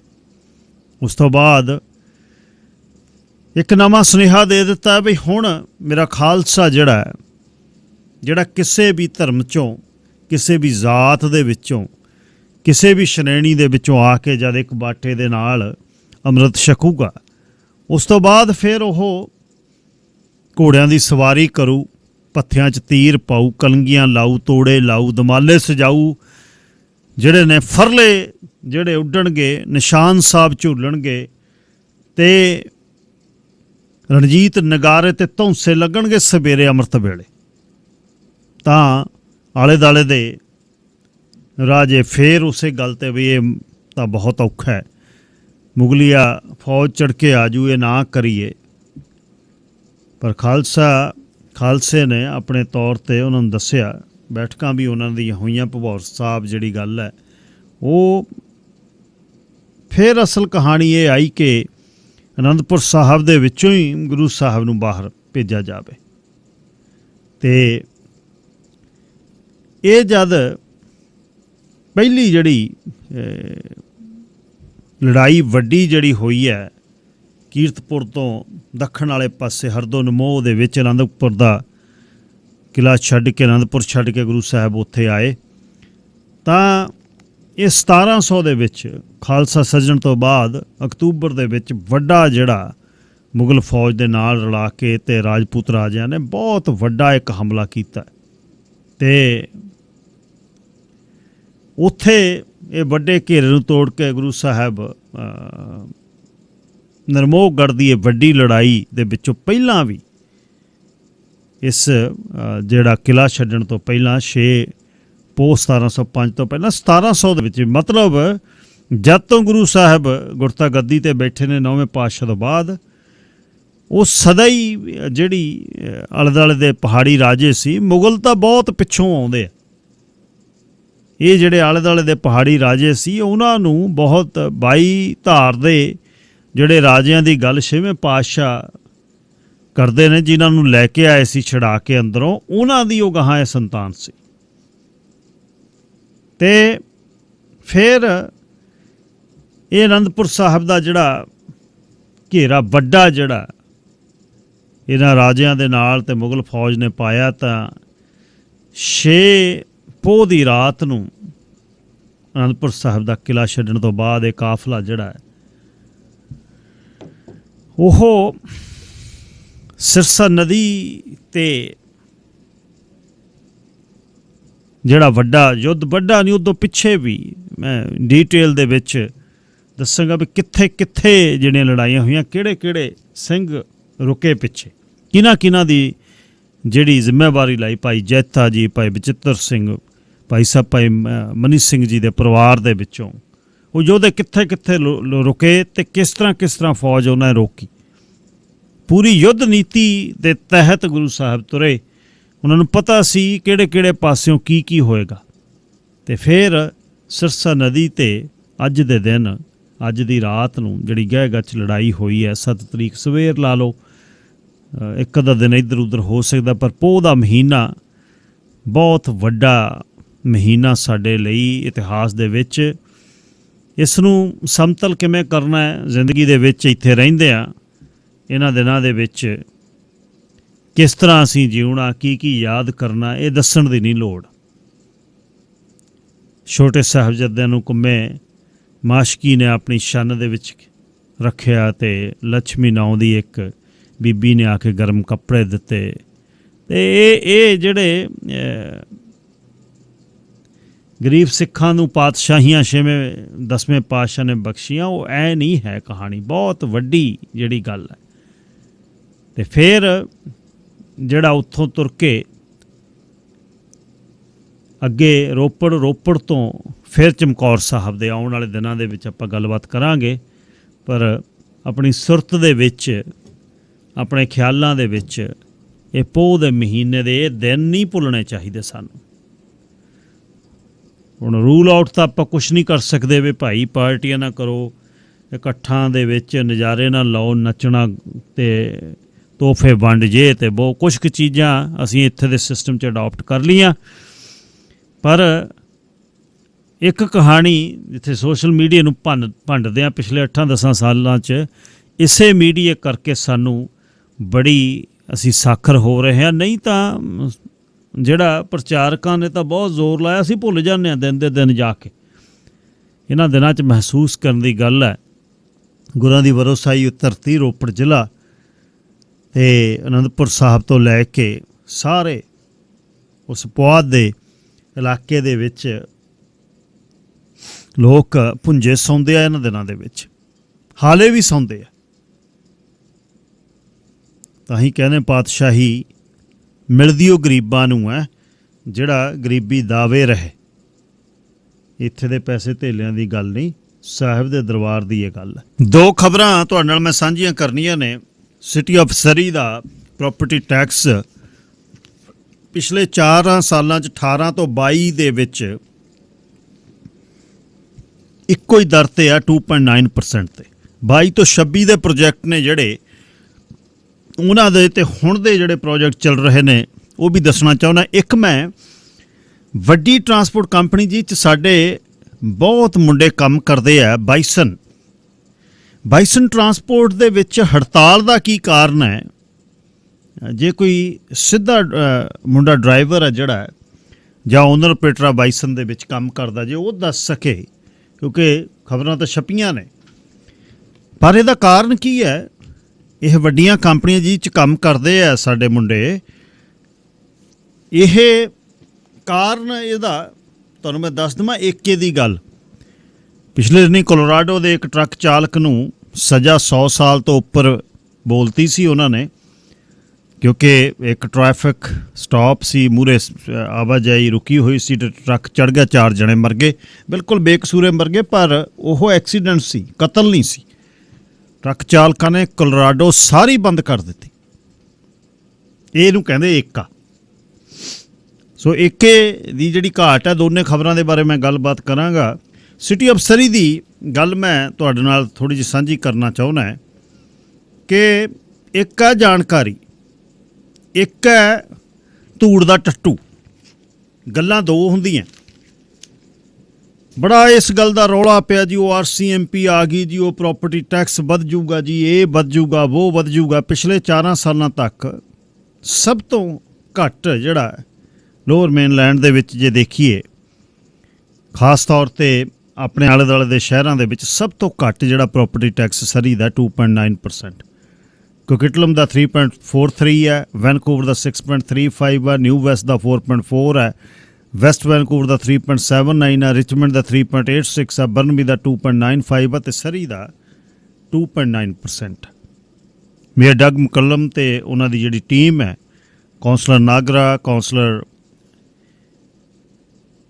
ਗੋਇਰਾ, ਕੌਂਸਲਰ ਐਲਫਰਡ, ਕੌਂਸਲਰ ਪੈਟੀਸਨ, ਜਿਹੜੇ ਉਹਨਾਂ ਦੇ ਨਾਲ ਟੀਮ 'ਚ ਰਹੇ, ਇਹਨਾਂ 5 ਨੇ ਪ੍ਰੋਜੈਕਟ ਵੀ ਜਿਹੜੇ ਨੇ ਅੱਗੇ ਵਧਾਏ ਨੇ। ਵੱਡੇ ਜਿਹੜੇ ਪ੍ਰੋਜੈਕਟ ਇਸ ਸਮੇਂ ਚੱਲ ਰਹੇ ਨੇ ਉਹ 'ਚ ਨਿਊਟਨ ਕਮਿਊਨਿਟੀ ਸੈਂਟਰ ਦੀ ਜਿਹੜੀ ਜ਼ਮੀਨ ਆ, ਜਿਹੜੀ ਉਹ ਲਈ ਆ, ਵੱਡਾ ਜਿਹੜਾ ਨਿਊਟਨ ਲਈ ਹੁਣ ਤੱਕ ਦਾ ਸਭ ਤੋਂ ਵੱਡਾ ਜਿਹੜਾ ਰੈਕ ਸੈਂਟਰ ਹੋਏਗਾ ਨਿਊਟਨ ਲਈ। ਉਹਦੇ ਬਾਅਦ ਸਨੀ ਸਾਈਡ ਰੈਜ਼ਰਵਾਇਰ ਦਾ ਜਿਹੜਾ ਪਿਕਲ ਬਾਲ ਅਤੇ ਬਾਈਕ ਪਾਰਕ ਹੈ, ਸਿਟੀ ਸੈਂਟਰ ਦਾ ਸਪੋਰਟਸ ਕੰਪਲੈਕਸ ਆ ਫੇਜ਼ 1, ਨਿਊ ਪਾਰਕ ਦੇ ਵਾਸ਼ਰੂਮ ਨੇ, ਬੇਅਰ ਕ੍ਰੀਕ ਪਾਰਕ ਦੇ ਵਿੱਚ ਐਥਲੈਟਿਕ ਸੈਂਟਰ ਬਣ ਰਿਹਾ ਅਤੇ ਬਾਇਓਡਾਇਵਰਸਿਟੀ ਪ੍ਰੀਜ਼ਰਵ ਪਾਰਕ ਦੀ ਇੰਪਰੂਵਮੈਂਟ ਆ, ਸਾਊਥ ਸਰੀ ਦਾ ਐਥਲੈਟਿਕ ਪਾਰਕ ਹੈ, ਟਰੈਕ ਰਿਪਲੇਸਮੈਂਟ ਅਤੇ ਨਵਾਂ ਆਰਟੀਫਿਸ਼ਲ ਟਰਫ ਅਤੇ ਟਰਾਇਲ ਅਤੇ ਪਾਥ ਡਿਵੈਲਪਮੈਂਟ ਹੈ, ਕ੍ਰੈਂਸਟ ਪਾਰਕ ਦਾ ਸਟੂਡੀਓ ਬਿਲਡਿੰਗ ਰੈਨੋਵੇਸ਼ਨ ਹੈ, ਨਿਊਟਨ ਦੀ ਟਰਫ ਅਤੇ ਵਾਸ਼ਰੂਮ ਅਤੇ ਚੇਂਜ ਰੂਮ, ਵਾਲੀਬਾਲ ਕੋਰਟ ਬਾਹਰਲੇ ਅਤੇ ਆਰਟੀਫਿਸ਼ਲ ਟਰਫ ਨੇ ਜਿਹੜੇ ਉਹ 5 ਲੋਕੇਸ਼ਨਾਂ 'ਤੇ ਇਹਨਾਂ 4 ਸਾਲਾਂ ਦੇ ਵਿੱਚ। ਅਤੇ ਹੁਣ ਜਿਹੜੇ ਨਾਲ ਪ੍ਰੋਜੈਕਟ ਚੱਲ ਰਹੇ, ਕਲੋਵਰਡੇਲ ਦਾ ਸਪੋਰਟਸ ਅਤੇ ਆਈਸ ਕੰਪਲੈਕਸ ਆ। ਅਗਲੇ ਜਿਹੜਾ 22 ਤੋਂ 26 ਦੀ ਪਲੈਨਿੰਗ ਹੈ ਮੇਅਰ ਮੁਕੱਲਮ ਦੀ, ਉਹ ਇਹ ਹੈ ਕਿ ਪੁਲਿਸ ਟ੍ਰੇਨਿੰਗ ਫੈਸਿਲਿਟੀ ਜਿਹੜੀ ਬਣਨੀ ਹੈ, ਟਮਨਵਿਸ ਪਾਰਕ ਦਾ 3 ਫੀਲਡ ਜਿਹੜਾ ਉਹ ਹਾਕੀ ਦਾ ਟਰਫ ਜਿਹੜੀ ਉਹ ਬਣਨੀ ਹੈ, ਚੇਂਜ ਰੂਮ ਉੱਥੇ, ਕ੍ਰੈਸੈਂਟ ਪਾਰਕ ਦਾ ਜਿਹੜਾ ਕੋਰਟ, ਪਿਕਲ ਬਾਲ ਜਿਹੜੀ ਕੋਰਟ ਹੈ, ਕੋਰਟਸ ਜਿਹੜੇ ਉਹ ਬਣਨੇ ਨੇ, ਫਰੀਟਵੁੱਡ ਦਾ ਫਾਇਰ ਹਾਲ ਨੰਬਰ 6 ਰੀਲੋਕੇਟ ਕਰਨਾ ਹੈ, ਬੱਸ ਲੇਓਵਰ ਦੀ ਫੈਸਿਲਿਟੀ ਹੈ, ਨਿਊ ਪਾਰਕ ਵਾਸ਼ਰੂਮ ਨੇ, ਪਾਰਕ ਇੰਪਰੂਵਮੈਂਟ ਹੈ, ਡਿਸਕ ਗੋਲਫ ਅਤੇ ਪੋਰਟਮੈਨ ਪਾਰਕ ਹੈ, ਸਪੋਰਟਸ ਫੈਸਿਲਿਟੀ ਦੀਆਂ ਸਾਈਟ ਜਿਹੜੀਆਂ ਡਿਵੈਲਪਮੈਂਟਸ ਹੋਣੇ ਨੇ। ਉਦੋਂ ਸਭ ਤੋਂ ਵੱਡਾ ਜਿਹੜਾ ਉਹ RCMP ਤੋਂ ਸਰੀ ਪੁਲਿਸ ਸਰਵਿਸ ਦੀ ਗੱਲ ਹੈ, ਜਿਹਦੇ ਵਿੱਚ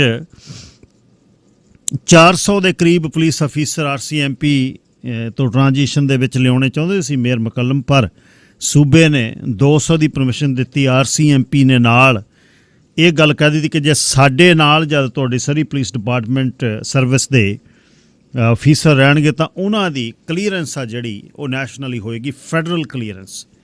ਉਹ ਇੱਕ ਰੇੜਕਾ, ਉਹਨੂੰ ਸਮਾਂ ਲੱਗਦਾ ਹੈ, ਇਹਦੇ ਲਈ ਟ੍ਰਾਂਜੀਸ਼ਨ ਨੂੰ ਹੋਰ ਸਮਾਂ ਲੱਗ ਸਕਦਾ ਹੈ। ਪਰ ਜੇ ਮੇਅਰ ਮੁਕੱਲਮ ਅਤੇ ਉਹਨਾਂ ਦੀ ਲੀਡਰਸ਼ਿਪ ਦੀ ਗੱਲ ਕੀਤੀ ਜਾਵੇ ਤਾਂ ਉਹਦੇ ਵਿੱਚ ਉਹਨਾਂ ਵੱਲੋਂ ਕੋਈ ਕਮੀ ਨਹੀਂ। ਇਹ ਗੱਲਾਂ ਸਾਰੇ ਤੌਖਲੇ ਜਿਹੜੇ ਨੇ ਵੱਧ ਜਾਏਗਾ ਪ੍ਰੋਪਰਟੀ ਟੈਕਸ, ਕਿੱਥੋਂ ਪੈਸਾ ਆਏਗਾ, ਇਹ ਗੱਲਾਂ ਝੂਠੀਆਂ ਜਿਹੜੀਆਂ ਹੋ ਗਈਆਂ। 18 ਤੋਂ 22 ਤੱਕ ਵੱਡੇ ਪ੍ਰੋਜੈਕਟ ਦੇ ਹੁੰਦਿਆਂ ਹੋਇਆ ਵੀ 2.9% ਤੇ ਪ੍ਰੋਪਰਟੀ ਟੈਕਸ ਜਿਹੜਾ ਉਹ ਰਿਹਾ। ਸੋ ਫੈਕਟਸ 'ਤੇ ਗੱਲ ਜਿਹੜੀ ਕਰਨੀ ਉਹੀ ਠੀਕ ਹੈ। ਸੋ ਦੂਸਰੀ ਜਿਹੜੀ ਗੱਲ, ਔਰ ਵੱਡੇ ਪ੍ਰੋਜੈਕਟ ਜਿਹੜੇ ਉਹਨਾਂ ਨੇ ਆਪਣੇ ਅਹਿਦ ਕੀਤੇ ਲੋਕਾਂ ਦੇ ਨਾਲ, ਉਹ ਕਰਕੇ ਜਿਹੜੇ ਉਹਨਾਂ ਨੇ ਜਿੱਤ ਕੀਤੀ, ਉਹ ਇਹ ਸੀ ਵੀ RCMP ਤੋਂ ਸਾਰੀ ਪੁਲਿਸ ਸਰਵਿਸ ਮੈਂ ਲੈ ਕੇ ਆਉਣੀ ਹੈ, ਅਤੇ ਨਾਲ ਜਿਹੜੀ ਸਕਾਈ ਟ੍ਰੇਨ ਸਟੇਸ਼ਨ ਹੈ, ਸਕਾਈ ਟ੍ਰੇਨ ਜਿਹੜੀ ਐਕਸਪੈਂਸ਼ਨ ਹੈ ਫਰੇਜ਼ਰ ਦੇ ਨਾਲ ਉਹ ਪਹਿਲਾਂ ਜਿਹੜੀ 168 ਤੱਕ ਗੱਲ ਚੱਲੀ ਸੀ ਅਤੇ ਹੁਣ ਉਹ ਲੈਂਗਲੀ ਤੱਕ ਜਾਣੀ ਹੈ। ਉਹ ਤੇ ਸਾਰੀ ਪੁਲਿਸ ਸਰਵਿਸ ਦੇ ਅਫੀਸਰ ਹੁਣ ਗਸ਼ਤ ਕਰ ਰਹੇ ਨੇ, ਗੱਡੀਆਂ ਉਹਨਾਂ ਦੀਆਂ ਦੇਖਣ ਨੂੰ ਤੁਹਾਨੂੰ ਮਿਲਣਗੀਆਂ। 50 ਅਫਸਰਾਂ ਦੀ ਜਿਹੜੀ ਉਹ ਵਾਅਦਾ ਸੀ ਉਹ ਪੂਰਾ ਕੀਤਾ। RCMP ਨੇ ਸਰਵ ਕੀਤੀ ਹੈ ਸਰੀ, ਪਰ ਹੁਣ ਸਰੀ ਬਹੁਤ ਵੱਡੀ ਹੋ ਗਈ। ਸਾਰੀ ਵੱਡਿਆਂ ਸ਼ਹਿਰਾਂ ਦੇ ਵਿੱਚ ਉਹਨਾਂ ਦੀਆਂ ਆਪਣੀਆਂ ਮਿਊਨਿਸਪਲ ਜਿਹੜੀਆਂ ਪੁਲਿਸ ਫੋਰਸਿਸ ਨੇ। ਜੇ ਇਹਦੇ 'ਤੇ ਬਰਡਨ ਨਾ ਹੋਵੇ ਕੋਈ, ਜੇ ਸੂਬੇ ਵੱਲੋਂ ਜਾਂ RCMP ਵੱਲੋਂ ਇਹ ਜਿਹੜੀਆਂ ਇਹਦੇ 'ਤੇ ਬੰਦਿਸ਼ ਨਾ ਹੋਵੇ, 2 ਸਾਲਾਂ ਦੇ ਵਿੱਚ ਜਿਹੜਾ 22 ਤੇ 23 ਦੀ ਟ੍ਰਾਂਜੀਸ਼ਨ ਸਾਰੀ ਕੰਪਲੀਟ ਹੋ ਸਕਦੀ ਹੈ। 400 ਅਫਸਰ ਜਿਹੜੇ ਨੇ 22 ਦੇ ਵਿੱਚ ਆਉਣੇ ਨੇ, 200 ਆਉਣੇ ਨੇ, 400 ਮੇਅਰ ਕਹਿ ਰਹੇ ਨੇ। ਸੋ ਇਹ ਜਿਹੜੀਆਂ ਸਰੀ ਦੇ ਪ੍ਰੋਪਰਟੀ ਟੈਕਸ ਦੀਆਂ ਗੱਲਾਂ। ਹੁਣ ਮੈਂ ਬਾਈਸਨ ਟਰਾਂਸਪੋਰਟ ਬਾਰੇ ਗੱਲਬਾਤ ਕਰਨੀ ਚਾਹੁੰਦਾ। ਪਲੀਜ਼ ਕੋਈ ਓਨਰ ਆਪਰੇਟਰ, ਕੋਈ ਡਰਾਈਵਰ ਇਸ ਕੰਪਨੀ ਦਾ ਮੁੰਡਾ ਆਪਣਾ ਭਾਈਚਾਰੇ ਦੇ ਵਿੱਚੋਂ ਦੱਸ ਸਕਦਾ ਆ ਕੇ ਕਿ ਓਨਟਾਰੀਓ ਦੇ ਵਿੱਚ ਇਹਦਾ ਕਾਰਨ ਕੀ ਹੈ, ਇਹ ਕਿਉਂ ਜਿਹੜੀ ਹੈ ਸਟ੍ਰਾਈਕ ਹੋਈ। ਇਹ ਵੱਡੀਆਂ ਕੰਪਨੀਆਂ ਜਿਨ੍ਹਾਂ ਦੀ ਹਜ਼ਾਰਾਂ ਦਾ ਫਲੀਟ ਹੈ, ਉਹਨਾਂ ਦੇ ਵਿੱਚ ਕਿਸੇ ਸਮੇਂ ਸਾਡੀ ਹਾਇਰਿੰਗ ਨਹੀਂ ਸੀ ਹੁੰਦੀ। ਹਾਇਰਿੰਗ ਹੋਈ ਤਾਂ ਉਹਨੂੰ ਚਲਾਉਣ ਦੇ ਵਿੱਚ ਇਹਨਾਂ ਵੱਡੀਆਂ ਟਰਾਂਸਪੋਰਟ ਕੰਪਨੀਆਂ ਨੂੰ, ਵੱਡੀਆਂ ਟਰੱਕਿੰਗ ਕੰਪਨੀਆਂ ਨੂੰ ਚਲਾਉਣ ਲਈ ਸਾਡੇ ਭਾਈਚਾਰੇ ਦੀ ਮਿਹਨਤ ਹੈ ਬਹੁਤ ਵੱਡੀ। ਓਬਵੀਅਸਲੀ ਅਸੀਂ ਵੀ ਟੱਬਰ ਪਾਲਦੇ ਹਾਂ ਉਹਦੇ ਵਿੱਚੋਂ, ਪਰ ਰੇਟਸ ਜਿਹੜੇ ਨੇ, ਕੀ ਇਹ ਟਰੱਕਿੰਗ ਕੰਪਨੀਆਂ ਜਿੰਨਾ ਰੇਟ ਅੱਗੇ ਆਉਂਦਾ ਹੈ ਉਹਦੇ ਹਿਸਾਬ ਦੇ ਨਾਲ ਅੱਗੇ ਓਨਰ ਆਪਰੇਟਰਾਂ ਨੂੰ ਦਿੰਦੀਆਂ, ਡਰਾਈਵਰਸ ਨੂੰ ਦਿੰਦੀਆਂ? ਜਿਹੜੀ ਤਰੱਕੀ ਹੈ, ਕੀ ਤਰੱਕੀ ਇੱਕ ਸੜਕ 'ਤੇ ਤੁਰਿਆ ਜਾਂਦਾ ਬੰਦਾ, ਇੱਕ ਦਫ਼ਤਰ 'ਚ ਬੈਠਾ ਬੰਦਾ, ਚਾਹੇ ਜ਼ਿੰਮੇਵਾਰੀਆਂ ਦਫ਼ਤਰ ਵਾਲੇ ਦੀਆਂ ਬਹੁਤ ਨੇ, ਇਨਵੈਸਟਮੈਂਟ ਬਹੁਤ ਹੈ, ਪਰ ਕੀ ਬਰਾਬਰ ਦੀ ਗੱਲ ਕੀਤੀ ਜਾਂਦੀ ਹੈ? ਮਾਈਲ ਪਰ ਮਾਈਲ 'ਤੇ ਚੱਲਦੇ ਇਹਨਾਂ ਓਨਰ ਆਪਰੇਟਰਾਂ ਨੂੰ ਉਹਨਾਂ ਦਾ ਬਣਦਾ ਸਰਦਾ ਜਿਹੜਾ, ਜਿੰਨਾ ਮਹਿੰਗਾਈ ਦੇ ਹਿਸਾਬ ਦੇ ਨਾਲ ਉਹਨਾਂ ਦੇ ਖਰਚੇ ਵਧੇ ਨੇ, ਕੀ ਉਹਨਾਂ ਨੂੰ ਉਹਨਾਂ ਦਾ ਹੱਕ ਦਿੱਤਾ ਜਾਂਦਾ? ਇਸ ਇੰਡਸਟਰੀ ਦੇ ਵਿੱਚ ਇਹ ਔਖਿਆਂ ਸੌਖਿਆਂ ਚੱਲਦੀ ਰਹੀ। ਕੋਵਿਡ ਦੇ ਵਿੱਚ ਵੀ ਐਸੈਂਸ਼ੀਅਲ ਸਰਵਿਸ ਦੇ ਥੱਲੇ ਮਤਲਬ ਬਹੁਤ ਮਿਹਨਤ ਕੀਤੀ ਟਰੱਕਰਸ ਨੇ। ਪਰ ਬਾਈਸਨ ਟਰਾਂਸਪੋਰਟ ਜਾਂ ਹੋਰ ਟਰਾਂਸਪੋਰਟ ਕੰਪਨੀਆਂ ਵੀ, ਵੱਡੀਆਂ ਜਿਹੜੀਆਂ ਸਾਡੀਆਂ ਟਰਾਂਸਪੋਰਟ ਕੰਪਨੀਆਂ ਨੇ, ਉਹਦੇ ਵਿੱਚ ਓਨਰ ਆਪਰੇਟਰ ਜਾਂ ਡਰਾਈਵਰ ਉਹ ਕੀ ਮਹਿਸੂਸ ਕਰ ਰਹੇ ਨੇ? ਇਨ ਜਨਰਲ ਜਿਹੜੇ ਖਰਚੇ ਨੇ, ਹੁਣ ਜੇ ਇਨਵੈਸਟਮੈਂਟ ਕੀ ਦੇਖੀ ਜਾਵੇ, $3 ਲੱਖ ਦੀ ਇਨਵੈਸਟਮੈਂਟ ਹੋ ਗਈ ਟ੍ਰੇਲਰ ਦੀ ਅਤੇ ਟਰੱਕ ਦੀ। 2,20,000, $1,20,000 ਤੋਂ ਲੈ ਕੇ $1,25,000 ਤੋਂ ਲੈ ਕੇ, ਜੇ ਮੈਂ ਗੱਲ ਕਰਾਂ ਪਿਛਲੇ 20 ਸਾਲਾਂ ਦੀ, 1,20,000 ਦੇ ਫਰੇਟ ਲਾਈਨਰ ਸੈਂਚੁਰੀ ਟਰੱਕ ਜਦ ਆਏ 98-99 'ਚ 1,25,000 ਦੇ ਸੀ, ਹੁਣ ਉਹ 2 ਲੱਖ ਪਲੱਸ ਦੇ ਨੇ। ਇਹ 60-70,000 80,000 ਦੀ ਮਹਿੰਗਾਈ, ਡੀਜ਼ਲ ਜਿਹੜਾ ਉਹਦਾ ਮਹਿੰਗਾ, ਪ੍ਰੋ ਰੇਟ ਮਹਿੰਗੀ, ਰੇਟ ਜਿਹੜੇ ਨੇ ਕੀ ਉਹ ਵੀ ਵਧੀਆ ਦਿੱਤੇ ਜਾ ਰਹੇ ਨੇ? ਜਾਂ ਟਰਾਂਸਪੋਰਟ ਕੰਪਨੀਆਂ ਆਪ, ਟਰੱਕਿੰਗ ਕੰਪਨੀਆਂ ਆਪ ਵਧੀਆ ਰੇਟਸ ਜਿਹੜੀਆਂ ਲੈਂਦੀਆਂ? ਕਿਉਂਕਿ ਜਦ ਤੁਸੀਂ ਪਰ ਮਾਈਲ ਹੋ ਗਏ ਉੱਕਾ ਸੁੱਕਾ, ਤਾਂ ਉੱਕਾ ਪੁੱਕਾ, ਤਾਂ ਉਸ ਤੋਂ ਬਾਅਦ ਫਿਰ ਜਾਂ ਤਾਂ ਜਦ ਇਹ ਗੱਲ ਹੀ ਨਿਬੜ ਗਈ, ਫਿਰ ਟਰੱਕਿੰਗ ਕੰਪਨੀ ਵਾਲੇ ਲੋਡ ਜਿੱਡਾ ਲੈਣ, ਵੱਡਾ ਲੈਣ, ਛੋਟਾ ਲੈਣ, ਤਾਂ ਓਨਰ ਆਪਰੇਟਰ ਨੂੰ ਪਰ ਮਾਈਲ ਉਹ ਮਨੀ ਮਿਲ ਰਹੀ ਹੈ। ਪਰ ਕੀ ਉਹ ਪਰ ਮਾਈਲ ਜਿਹੜਾ ਤੁਸੀਂ ਲੈਨੇ ਉਹਦੇ ਨਾਲ ਖਰਚੇ ਪੂਰੇ ਹੋ ਰਹੇ ਨੇ, ਜਾਂ ਡਰਾਈਵਰ ਦੀ ਉਹ ਤਨਖਾਹ ਕੱਢਦੇ ਹੋ ਸਾਰੇ ਖਰਚੇ ਕਰਕੇ? 70-80 ਹਜ਼ਾਰ ਡਾਲਰ ਦੀ ਮਹਿੰਗਾਈ ਹੋ ਜਾਣੀ। 70-80 ਹਜ਼ਾਰ ਦੀ ਜੇ ਕਿਸ਼ਤ ਦੇਖੋ ਤਾਂ ਜੇ ਘੱਟੋ ਘੱਟ ਵੀ ਰੱਖੀਏ, ਘੱਟੋ ਘੱਟ ਵੀ ਉਦੋਂ 4-5% 'ਤੇ ਰੱਖੀਏ ਤਾਂ ਤੁਹਾਡੀ ਜਿਹੜੀ ਹੈ ਕਿਸ਼ਤ $500-700 ਡਾਲਰ ਤਾਂ ਉਹ ਫਰਕ ਹੈ। ਰੋਟੀ ਪਾਣੀ, ਬਾਹਰ ਰੈਸਟੋਰੈਂਟਾਂ ਦੇ ਖਰਚੇ, ਅਤੇ ਐਂਡ ਆਫ ਦਾ ਡੇ ਕਿਤੇ ਇਸ ਤਰ੍ਹਾਂ ਤਾਂ ਨਹੀਂ ਵੀ ਅਸੀਂ ਡਰਾਈਵਰ ਜਿੰਨੀ ਉਹ ਤਨਖਾਹ ਲੈ ਰਹੇ ਹਾਂ ਐਡੀ ਵੱਡੀ ਇਨਵੈਸਟਮੈਂਟ ਤੋਂ ਬਾਅਦ। ਪਰ ਟਰੱਕਿੰਗ ਇੰਡਸਟਰੀ ਕਿੱਧਰ ਨੂੰ ਜਾ ਰਹੀ ਹੈ? ਬਾਈਸਨ ਵਾਲਿਆਂ ਨੇ ਹੜਤਾਲ ਕਿਹੜੀ ਗੱਲੋਂ ਕੀਤੀ, ਜੇ ਕੋਈ ਦੱਸ ਸਕੇ ਅੰਦਰਲੀ ਗੱਲ। ਲਾਈਨ ਨੰਬਰ 1, ਤੁਸੀਂ ਏਅਰ 'ਤੇ ਹੋ ਜੀ। ਸਤਿ ਸ਼੍ਰੀ ਅਕਾਲ ਜੀ। ਹੈਲੋ ਹੈਲੋ, ਹਾਂਜੀ ਹਾਂਜੀ, ਸਤਿ ਸ਼੍ਰੀ ਅਕਾਲ। ਸਤਿ ਸ਼੍ਰੀ ਅਕਾਲ ਜੀ, ਕੀ ਹਾਲ ਚਾਲ ਨੇ ਜੀ? ਠੀਕ ਠਾਕ, ਤੁਸੀਂ ਦੱਸੋ? ਜੀ ਠੀਕ ਹੈ ਜੀ। ਮੈਂ ਉਸੇ ਕੰਪਨੀ ਦਾ EMPLOYEE ਹਾਂ। ਅੱਛਾ ਜੀ। ਪਰ ਮੈਂ ਇਹ ਨਹੀਂ ਦੱਸਣਾ ਮੈਂ ਕਿਹੜੀ ਲੋਕੇਸ਼ਨ ਤੋਂ ਮੈਂ ਕੰਮ ਕਰਦਾ ਜਾਂ ਕਿੱਦਾਂ। ਪਹਿਲਾਂ ਸੀਗੇ ਬਾਈ ਜੀ ਆਪਣੀ ਸਿਟੀ ਦੇ ਵਿੱਚ ਇੱਥੇ ਆਵਰਲੀ ਪੇ ਕਰਦੇ ਹੁੰਦੇ ਸੀਗੇ ਸਾਨੂੰ। ਅੱਛਾ ਜੀ। $3750 ਪਰ ਆਵਰ ਪਲੱਸ ਫਿਊਲ ਸਰਚਾਰਜ ਤੇ ਪਲੱਸ ਬੋਨਸ ਹੁੰਦਾ ਸੀਗਾ ਵੀ ਤੁਸੀਂ ਮੂਵ ਵਗੈਰਾ ਕਿੰਨੀ ਛੇਤੀ ਡਨ ਕਰ ਦਿੰਦੇ ਹੋ ਜਾਂ ਕੰਪਨੀ ਨੂੰ ਅਪਡੇਟ ਵਗੈਰਾ ਕਿੰਨੀ ਛੇਤੀ ਦਿੰਦੇ ਹੋ ਜਾਂ ਸਾਰਾ ਕੁਝ ਅਪ ਟੂ ਡੇਟ ਰੱਖ ਰਹੇ ਹੋ। ਇਹ ਲਾਸਟ ਈਅਰ ਕੈਲਗਰੀ ਤੇ ਵਿਨੀਪੈਗ ਦੇ ਵਿੱਚ ਟ੍ਰਾਇਲ ਚੱਲੇ ਸੀਗੇ ਇਸ ਚੀਜ਼ ਲਈ, ਇਹਨੂੰ ਚੇਂਜ ਕਰਨ ਲਈ, ਮੂਵਾਂ ਤੇ ਲੈ ਕੇ ਆਉਣ ਲਈ। ਅੱਛਾ ਜੀ। ਉੱਥੇ ਟ੍ਰਾਇਲ ਸਕਸੈਸ ਨਹੀਂ ਹੋਏ, ਕੰਮ ਬੰਦੇ ਛੱਡਣਾ ਸ਼ੁਰੂ ਕਰ ਗਏ, ਉਹਨਾਂ ਨੇ ਉੱਥੇ ਬੰਦ ਕਰਤੇ। ਦੈਨ ਦਿਸ ਈਅਰ 2020 ਦੇ ਵਿੱਚ ਇਹ ਕੰਪਨੀ ਜੇਮਸ ਐਂਡ ਰਿਚਰਡਸਨ ਨੂੰ ਬਾਏ ਆਊਟ ਕਰ ਗਏ।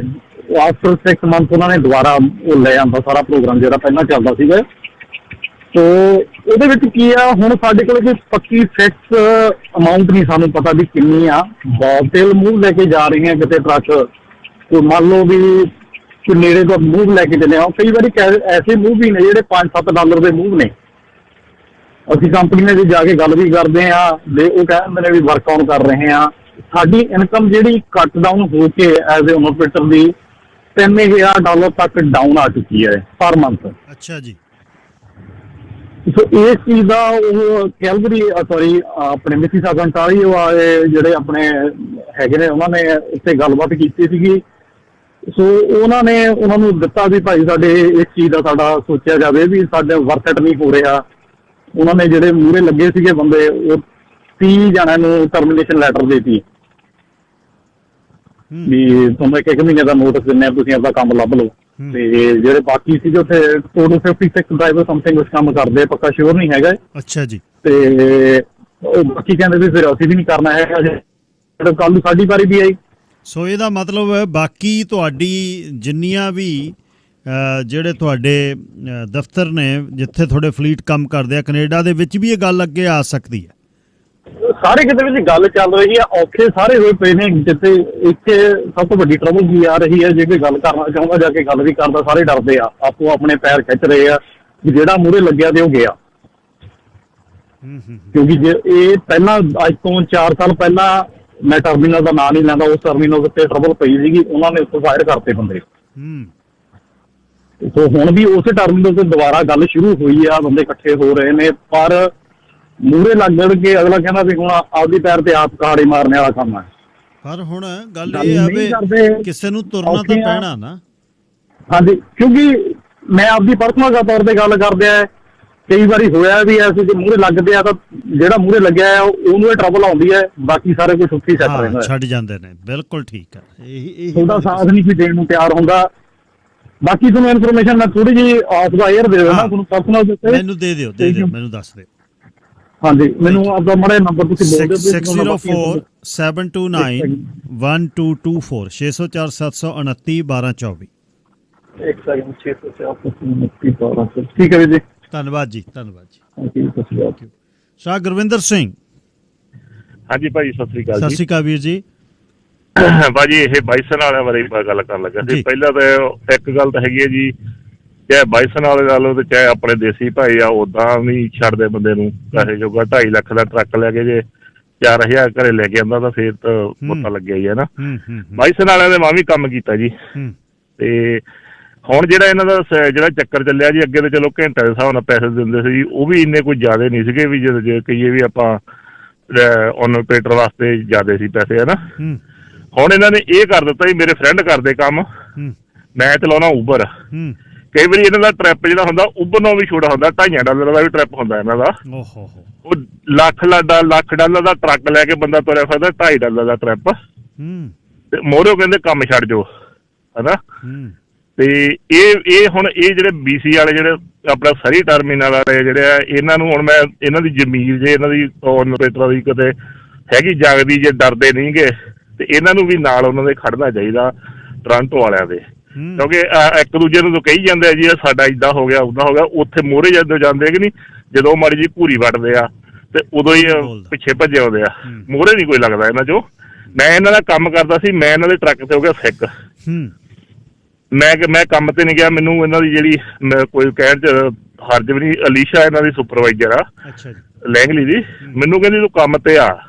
ਮੈਂ ਕਿਹਾ ਵੀ ਮੈਂ ਇੱਦਾਂ ਸਿੱਖ ਹੋ ਗਿਆ ਟਰੱਕ 'ਚ, ਮੈਨੂੰ ਰੈਸ਼ ਹੋ ਗਈ, ਤੁਹਾਡਾ ਟਰੱਕ ਬਹੁਤ ਗੰਦਾ ਸੀ ਵਿੱਚੋਂ, ਵੀ ਮੈਂ ਡਾਕਟਰ ਤੇ ਜਾਣਾ। ਕਹਿੰਦੀ ਮੈਨੂੰ ਡਾਕਟਰ ਦਾ ਨੋਟ ਭੇਜ। ਮੈਂ ਚਲੋ ਡਾਕਟਰ ਤੇ ਗਿਆ, ਡਾਕਟਰ ਕਹਿੰਦੀ ਕੀ ਗੱਲ ਹੋਈ? ਮੈਂ ਕਿਹਾ ਵੀ ਮੇਰੇ ਟਰੱਕ ਤੇ ਗਿਆ ਸੀ, ਉੱਥੇ ਮੈਨੂੰ ਰੈਸ਼ ਹੋ ਗਈ, ਵੀ ਮੈਂ ਕੰਪਨੀ ਨੂੰ ਵੀ ਦੱਸਿਆ, ਉਹ ਮੇਰੇ ਕੋਲ ਨੋਟ ਮੰਗਦੇ ਆ। ਉਹ ਡਾਕਟਰ ਨੇ ਜਾ ਕੇ WCB ਨੂੰ ਕਲੇਮ ਕਰਤਾ ਵੀ ਕੰਮ ਤੇ ਬਿਮਾਰ ਹੋਇਆ ਬੰਦਾ, ਨਾ। ਤੇ ਮੈਂ ਇਹਨਾਂ ਨੂੰ ਨੋਟ ਵੀ ਭੇਜਤਾ, ਮੈਨੂੰ ਕਹਿੰਦੇ ਠੀਕ ਆ। 4-5 ਦਿਨ ਮੈਂ ਛੁੱਟੀ ਕੀਤੀ। ਪਹਿਲਾਂ ਮੈਂ ਕਿਹਾ ਵੀ ਮੈਂ ਕਿਹਾ ਮੈਂ ਠੀਕ ਹੋ ਜਾਣਾ, ਵੀ ਮੈਨੂੰ ਡਾਕਟਰ ਦੇ ਨਾ ਭੇਜ, ਵੀ ਤੂੰ ਇੱਕ ਦਿਨ ਦੀ ਛੁੱਟੀ ਦੇ। ਕਹਿੰਦੀ ਨਹੀਂ, ਜਾਂ ਡਾਕਟਰ ਦਾ ਨੋਟ ਭੇਜ ਤੇ ਜਾਂ ਕੰਮ ਤੇ ਆ।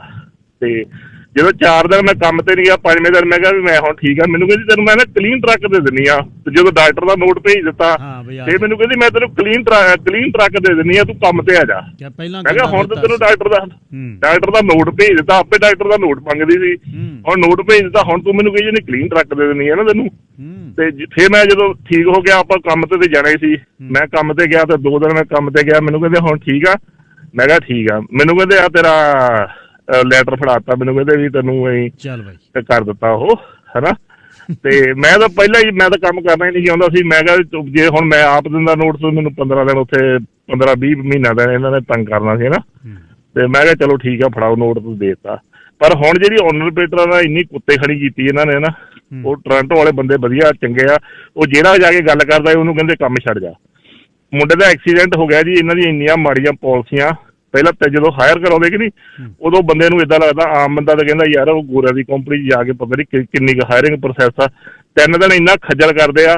ਮੈਂ ਇਹਨਾਂ ਨੂੰ ਜੀ 3 ਦਿਨ ਜਦੋਂ ਹਾਇਰਿੰਗ ਹੋਈ ਆ ਨਾ, ਇਹਨਾਂ ਦੇ ਜਿੰਨੇ ਹਾਇਰਿੰਗ ਵਾਲੇ ਸੀ, ਇਹਨਾਂ ਨੂੰ ਜਿੰਨੇ ਵੀ ਕੁਐਸਚਨ ਕੀਤੇ ਆ, ਉਹਦਾ ਇੱਕ ਦਾ ਵੀ ਇਹ ਜਵਾਬ ਨਹੀਂ ਦੇ ਸਕੇ ਜਿਹੜੇ ਹਾਇਰ ਕਰਦੇ ਆ। ਇਹ ਵੱਡੀਆਂ ਕੰਪਨੀਆਂ ਦਾ ਮਤਲਬ, ਸਰ ਗੁਰਵਿੰਦਰ ਸਿੰਘ ਧੰਨਵਾਦ, ਥੋੜਾ ਜਿਹਾ ਸਮਾਂ ਘੱਟ ਆ ਮੇਰੇ ਕੋਲ। ਤੇ ਵੱਡੀਆਂ ਕੰਪਨੀਆਂ ਦਾ ਮਤਲਬ ਇਹ ਨਹੀਂ ਹੈ ਵੀ ਤੁਹਾਨੂੰ ਉੱਥੇ ਸਹੂਲਤਾਂ ਵੱਧ ਨੇ, ਇਹ ਨਹੀਂ ਗੱਲ ਹੈ। ਅੱਛਾ, ਪਰ ਇੱਕ ਇਤਿਹਾਸ ਦੀਆਂ ਚੀਜ਼ਾਂ ਕਈ ਵਾਰ ਨਿਗਾਹ ਮਾਰਨੀ ਚਾਹੀਦੀ। ਚਿਲੀ ਦੇ ਵਿੱਚ ਨਾ ਇੱਕ 20 ਵਰ੍ਹਿਆਂ ਦਾ ਮੁੰਡਾ ਜਿਹੜਾ ਵਿਦਿਆਰਥੀ ਆਗੂ ਬਣ ਕੇ ਉੱਭਰਿਆ, ਗੈਬਰੀਅਲ ਬੋਰਿਚ ਉਸ ਦਾ ਨਾਮ ਹੈ, ਤੇ ਅੱਜ 35 ਵਰ੍ਹਿਆਂ ਦੀ ਉਮਰ ਦੇ ਵਿੱਚ ਉਹ ਰਾਸ਼ਟਰਪਤੀ ਬਣਿਆ ਚਿਲੀ ਦਾ। ਤੇ ਜਿਹਦੇ ਤੋਂ ਕੁਰਸੀ ਲੈ ਰਿਹਾ ਉਹ ਖਰਬਾਂਪਤੀ ਬੰਦਾ, ਖਰਬਾਂਪਤੀ ਰਾਸ਼ਟਰਪਤੀ ਸੈਬਸਟਨ ਪਨੇਰਾ ਉਹਦਾ ਨਾਮ ਹੈ। ਤੁਸੀਂ ਸੋਚ ਸਕਦੇ ਹੋ, ਕੁੱਲੀਆਂ ਤੇ ਢਾਰਿਆਂ ਦੇ ਵਿੱਚੋਂ ਨਿਕਲਿਆ 20 ਸਾਲ ਦਾ ਮੁੰਡਾ ਅੱਜ 15 ਵਰ੍ਹਿਆਂ ਬਾਅਦ ਦੇਸ਼ ਦਾ ਰਾਸ਼ਟਰਪਤੀ ਬਣ ਰਿਹਾ।